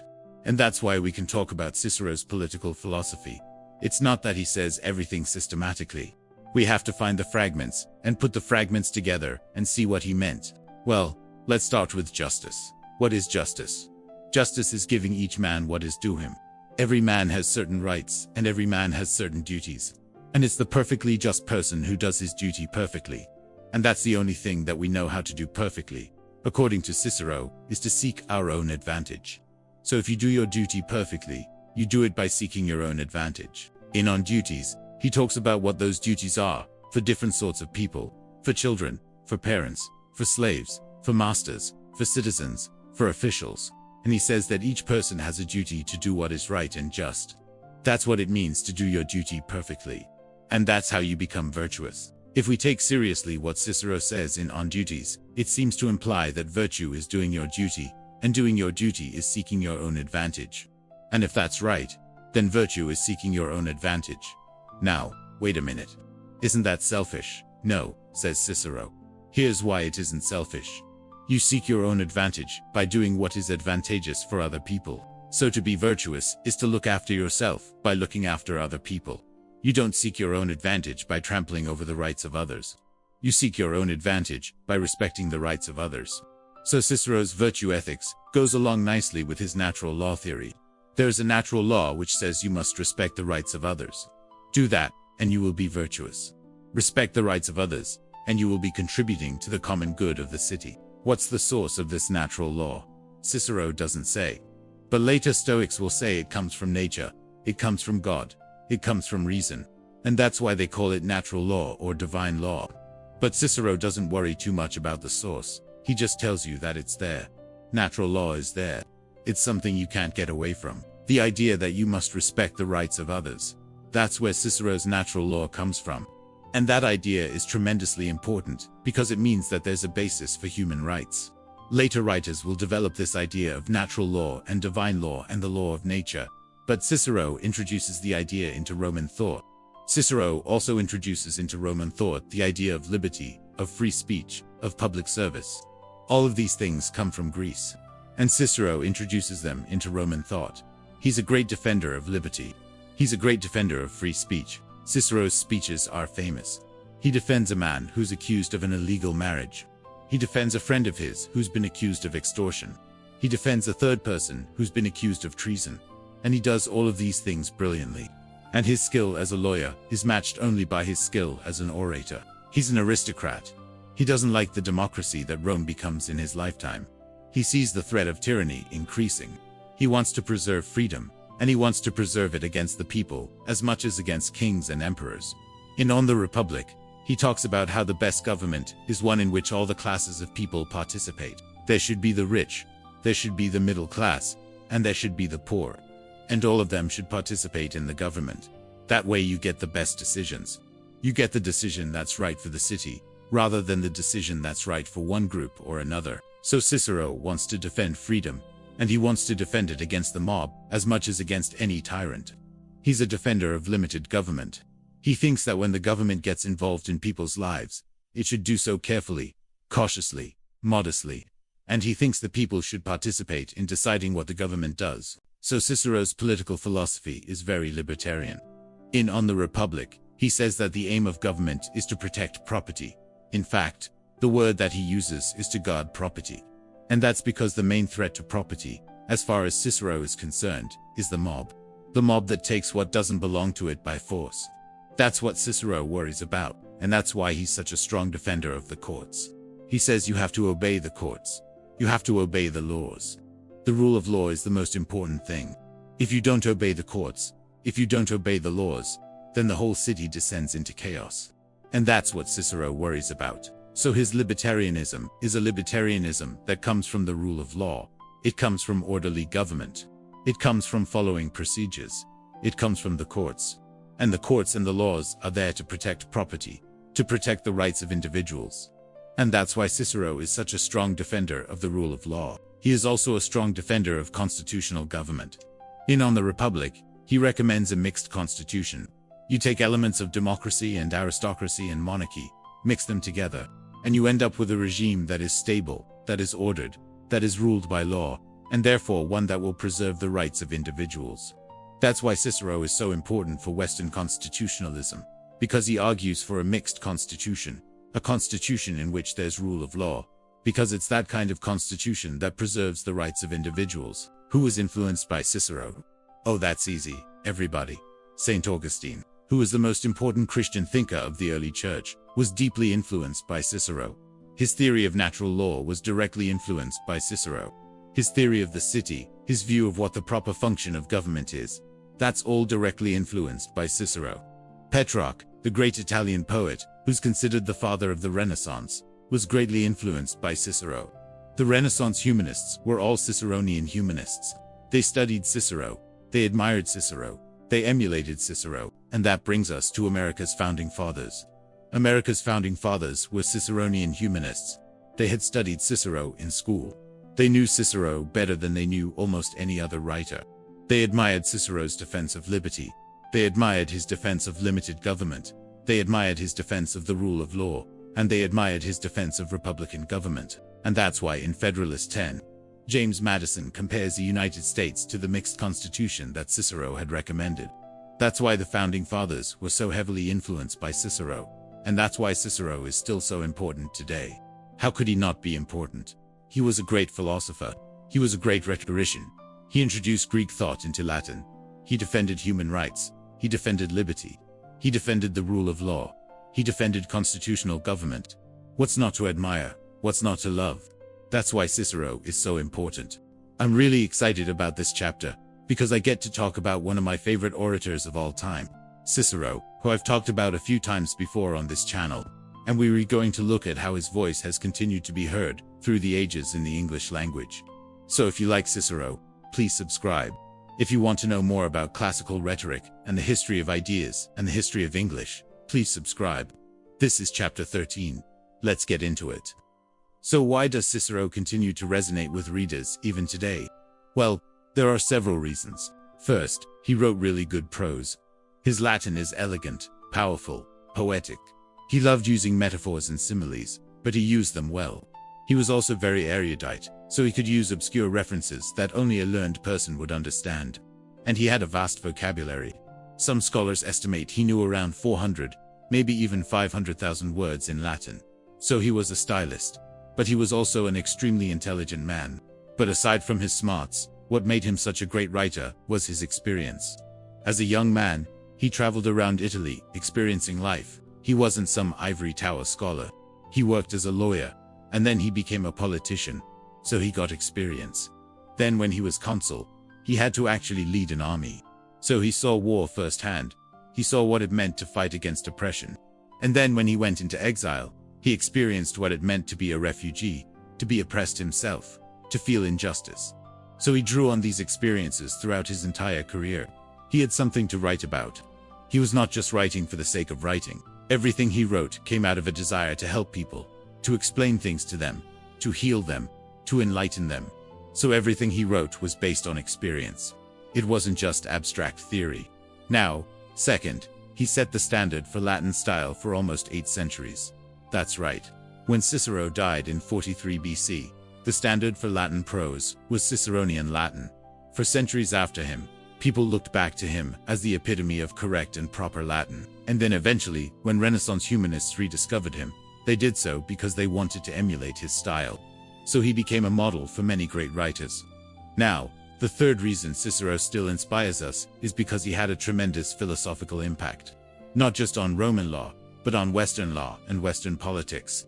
He was someone who believed in due process, who believed in natural rights, who believed in the social contract, who believed that all people were created equal and that they had the right to rebel against unjust rulers. He's the one who said that, quote, "It is better to die on one's feet than live on one's knees." He was someone who never gave up, who fought until the very end. So he inspires us because he represents hope. He represents the idea that no matter how bad things get, we should never give up. We should never stop fighting for freedom. Cicero is one of my favorite characters in the history of the world, precisely because he embodies that idea. He's not perfect. He makes mistakes. He changes his mind sometimes, but he's always trying to do the right thing. Now, unfortunately, he's most famous for his first Catilinarian oration, where he incites the Roman mob to kill his political opponents. But he later regretted this, and rightly so. The fact that he felt remorse shows that he was a good person. And I think that's why he continues to inspire us, because he's flawed but still noble. His letters show that he was a man who was full of energy, who was passionate, who was funny, who was loving. He was a good husband. He was a good father. He was a man who cared about other people. He was a humanitarian. He cared about the poor. He cared about justice. He cared about making the world a better place. So that's why I love him so much. And that's why in this series, I have chosen to include an example of his philosophical thought in On the Republic. I chose to include an example of his legal thought in On the Laws. I chose to include an example of his political thought in his letter to Atticus. And I chose to include an example of his moral thought in his letter to his friend Archimedes, who was struggling with a problem. But enough about Cicero. Let's take a look at the writings themselves. In On the Republic, Cicero is talking about what the ideal government would look like. And here's what he says. He says, quote, "The aim of the law is that all the citizens shall live happily. For what kind of life can be called happy which is not spent in accordance with nature?" And then he goes on to say, "Those who devote themselves wholly to pleasure, those who concern themselves about nothing else but amusement, are either fools or have a very narrow view of life. They look upon no occupation as honorable which requires any sort of exertion. They consider as disgraceful whatever is arduous, and they suppose that the chief end of human existence is to live at ease and to indulge the body in pleasures." End quote. Now, what does that mean to you?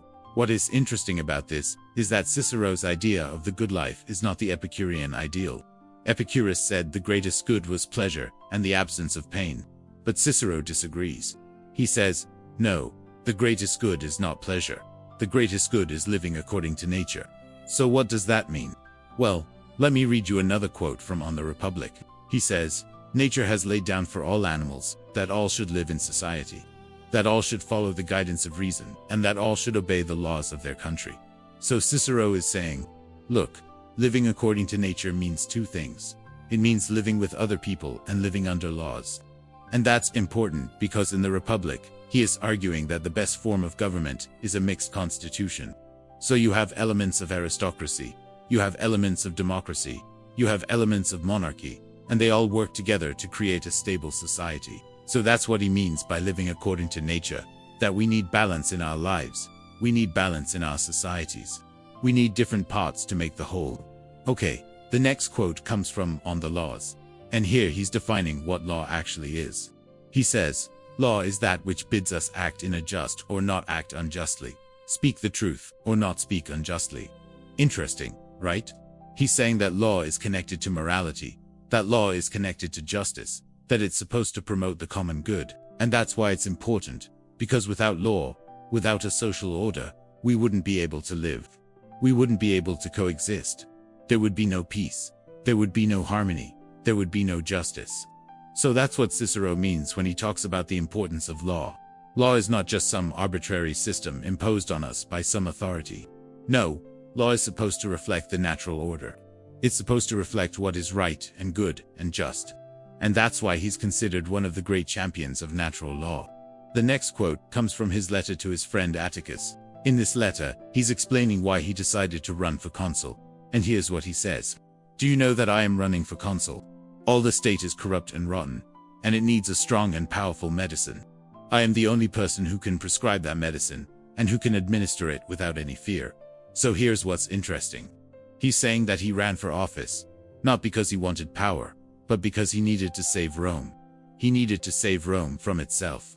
That's why he ran for office, because he saw that the Republic was in danger, and he felt it was his duty to try to fix it. And that's why he's such an inspiring figure. He didn't just seek power for the sake of power. He sought power to do something great, to do something noble. And he wasn't afraid to use that power once he had it. He wasn't afraid to speak out against injustice, to defend the oppressed, to fight against tyranny. That's why he's such an inspiring figure. And finally, that brings us to his letter to Archimedes. And this is a beautiful letter. Cicero's friend Archimedes was depressed. He was having trouble seeing a way out of his problems. And Cicero wrote this letter to encourage him to keep going. Here's what he says. "My dear Archimedes, you are acting very foolishly, like a coward, I may even say, to abandon yourself thus to despondency and despair.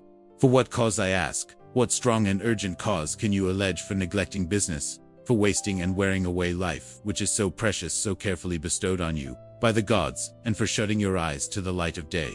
Come now, I say, rouse yourself. A human being was born to overcome these obstacles. It is in your power to dispel all these clouds. You have the remedy in your own hands. Why do you not rise up and shake off this wretchedness? Or is it that you have lost all courage? Are you afraid to live? Is that it? You have often laughed at others for being afraid to die.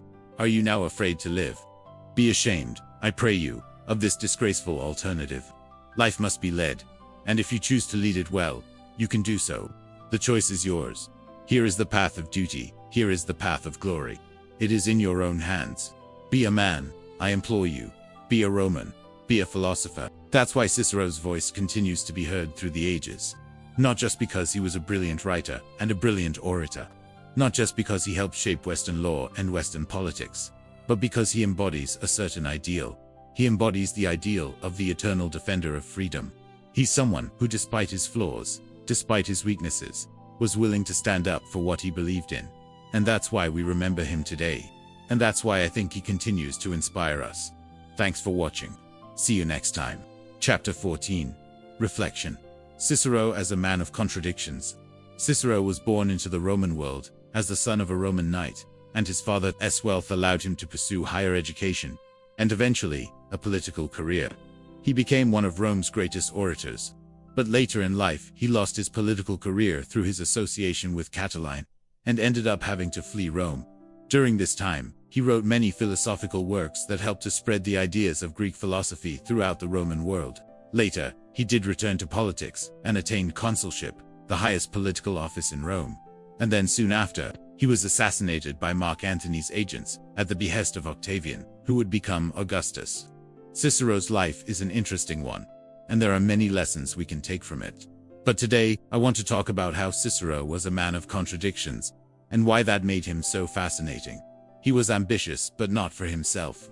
You see, Cicero came from a family of knights, which is to say that his father was wealthy, but they weren't higher on the societal rungs than the patricians, who were the old established aristocratic families.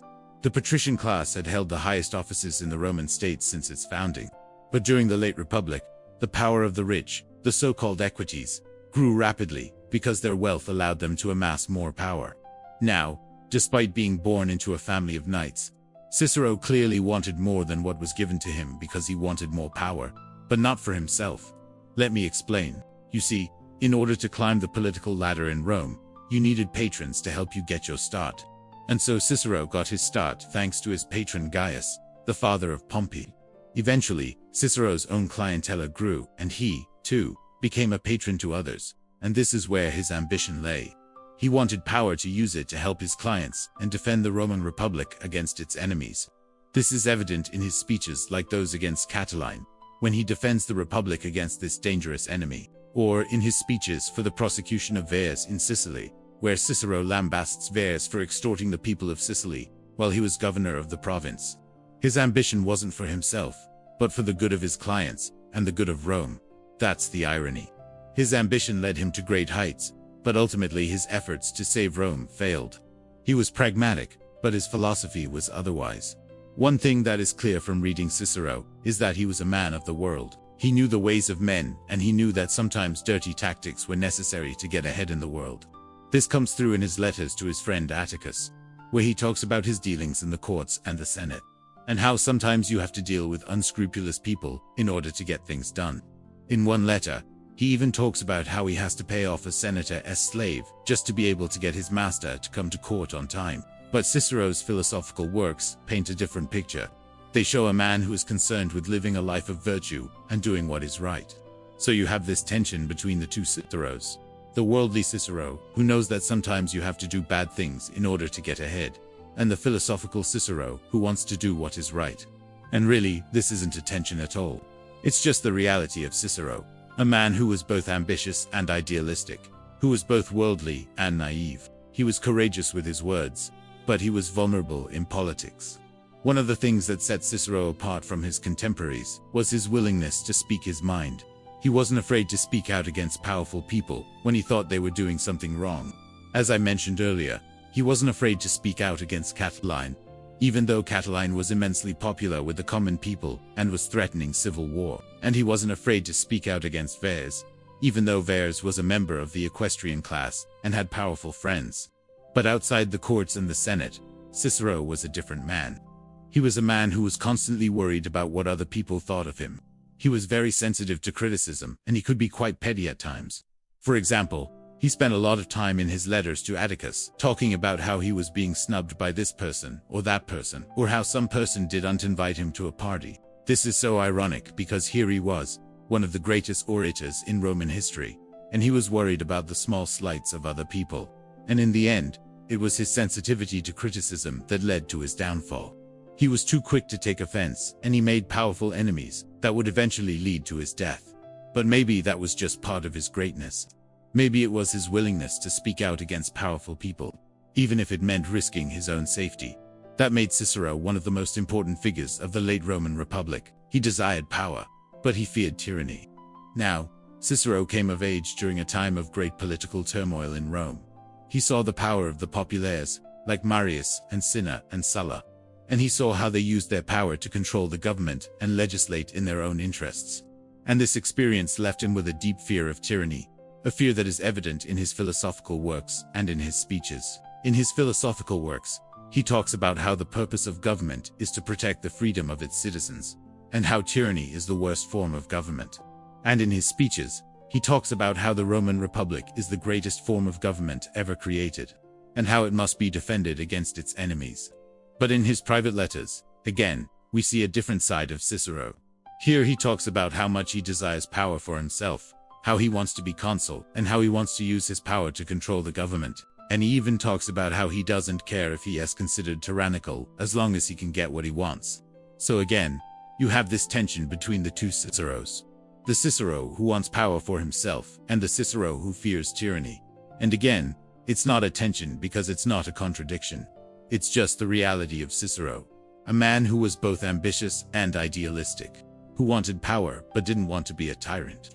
We desire power, but we fear its corrupting influence. Power is something that all humans desire, but we also know that power corrupts. We see this in ourselves when we look back at our own lives and we see how we might have acted differently if we had been in a position of power. We also see this in the people that we admire. When we look at the lives of great men, we often see that they were men who had great power, but they also had great flaws. Take, for example, Alexander the Great. Alexander was one of the greatest military commanders in history, but he was also a man who was driven by his own ambition and ego. Or consider Julius Caesar. Caesar was one of the most successful Roman generals, but he was also a man who was willing to do whatever it took to get ahead, even if it meant betraying his friends. What this shows us is that power corrupts, but it also shows us that we are all capable of great things if we are willing to embrace our flaws. In the case of Cicero, he was a man who wanted power, but he was also a man who feared the corrupting influence of power. In his philosophical works, he talks about how power corrupts, and how we should be wary of those who seek power for themselves. But he also shows us that we are all capable of great things, if we are willing to embrace our flaws. Cicero was a man who was ambitious, but he was also a man who was idealistic. He was a man who wanted power, but he also feared the corrupting influence of power.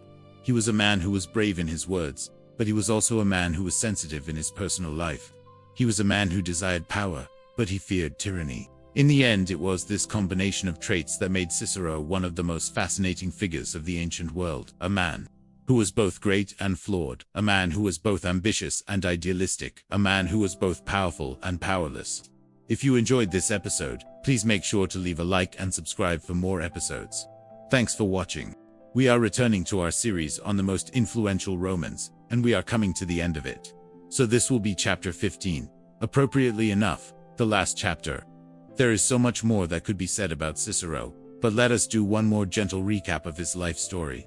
Born into an equestrian family in Arpinum in 106 BC, he became a lawyer and made his way up the cursus honorum or path of offices until he became consul in 63 BC. During his consulship, he uncovered and thwarted the conspiracy of Catiline, who wanted to seize Rome by force and establish a dictatorship. He defended the Republic against Catiline, whose adherents included not only senators, but even his own brother and some of his closest friends. After defeating Catiline, he turned his attention to other threats to the Republic, such as Gaius Marius the Younger, who was also trying to seize power for himself. After leaving public office, Cicero continued to defend the Republic against various enemies, both at home and abroad. He fought against Julius Caesar in the Civil War of 49 to 45 BC, and after Caesar's assassination, he opposed Mark Antony, who had been one of Caesar's triumvirs. He also served as governor of the province of Cilicia, where he gained the nickname Orator, because of his eloquent speeches in the Senate. In 43 BC, he was proscribed by Octavian and Antony, along with many other leading members of the opposition, and he had to flee for his life. He spent the next several years in exile, but in 40 BC, he was pardoned and allowed to return to Rome. He spent his last years writing philosophical and rhetorical works, as well as continuing to speak out against tyranny and in defense of the rule of law. He was killed in 43 BC, at the age of 63, by an order from Octavian and Antony. But his ideas and speeches continued to inspire generations of Romans, and have echoed throughout history as a testament to the power of eloquence and the importance of defending freedom and the rule of law. I hope you enjoyed this series. It was certainly a pleasure to make it. If you want to keep following along on our journey through ancient history, I would invite you to subscribe to my channel. And if you would like to support what I do here and help me make more videos, please consider supporting me through donations. I am grateful for any and all support. Now, let us bring this to a close. Cicero had reached the pinnacle of his career. He had risen from a provincial backwater to become the first citizen of Rome. He had defended the Republic against all manner of threats. He had proven himself to be a master politician, a brilliant orator, and a fearless defender of liberty. But now he was facing his greatest challenge yet, the challenge of staying alive. For as great as Cicero had become, he had also made powerful enemies along the way. His defeat of Catiline had alienated many of Rome's elite, who had supported the conspiracy. His opposition to Caesar had made him a target of the dictator's wrath, and his support for Pompey had brought him into conflict with Octavian and Antony. Now, with Caesar dead and Rome plunged into civil war, Cicero found himself caught in the middle. He tried to stay above the fray, declaring that he didn't support either Caesar or Pompey, but soon found that this neutrality was not respected. When Antony came to power, he made it clear that he blamed Cicero for Caesar's death and began to persecute him, forcing him to flee to the province of Cilicia. In 43 BC, there, Cicero found himself in a strange new world, far from the familiar streets of Rome, but he quickly adapted to his new surroundings, immersing himself in the local culture and making new friends among the Roman officials and merchants. In fact, Cicero thrived in his exile, finding a new lease on life in the beautiful province of Cilicia. He wrote letters to his friends in Rome, describing the warm climate, the delicious food, and the friendly people. He even took up farming again, planting a vineyard and an olive grove and raising bees for their honey. He was still missed in Rome, though, where his statue had been torn down and replaced with one of Caesar. People still talked about his brilliant speeches and his fearless defense of the Republic, and many hoped that he would return to Rome someday and save it from the clutches of the dictators. But alas, it was not to be. In 42 BC, Cicero was pardoned by Octavian and Antony and allowed to return to Rome. But this was a hollow victory. Cicero was now a shadow of his former self. He was older, wearier, and his health was failing. Still, he tried to make the best of it, throwing himself into his work as a lawyer and a writer. He wrote letters to his friend Atticus, describing his return to Rome and his plans for the future. He also wrote a number of philosophical and rhetorical works, including his famous treatise on Rhetoric, which is still studied today. But as the years passed, Cicero's health grew worse and worse. He suffered from insomnia, poor eyesight, and a mysterious ailment that made his hands tremble.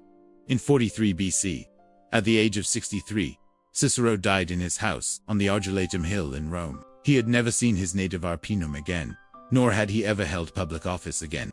He died having failed in his greatest ambition to restore the Republic to its former glory. Yet despite his personal setbacks, Cicero's ideas and speeches continued to live on. They were read and studied by generations of Romans and non-Romans alike, inspiring them to fight for freedom and the rule of law. Even his enemies had to admit the power of his rhetoric, and it was said that when Antony saw Cicero's ghost, he was so afraid that he fled and never returned to Rome. In the centuries since his death, Cicero has become one of the most important figures in Western history. His writings and speeches have inspired revolutions and inspired reforms. His ideas about government and law have shaped the course of Western civilization, and his eloquent style of speaking has been imitated by countless great orators. Cicero may be gone, but Cicero is not forgotten. We remember him today, not just as a great Roman statesman, but as a great human being, a man who dared to stand up for what he believed in, no matter how unpopular it made him. A man who used his talents and abilities to make the world a better place. A man whose words continue to echo through the ages, inspiring us to be better citizens, better leaders, and better people.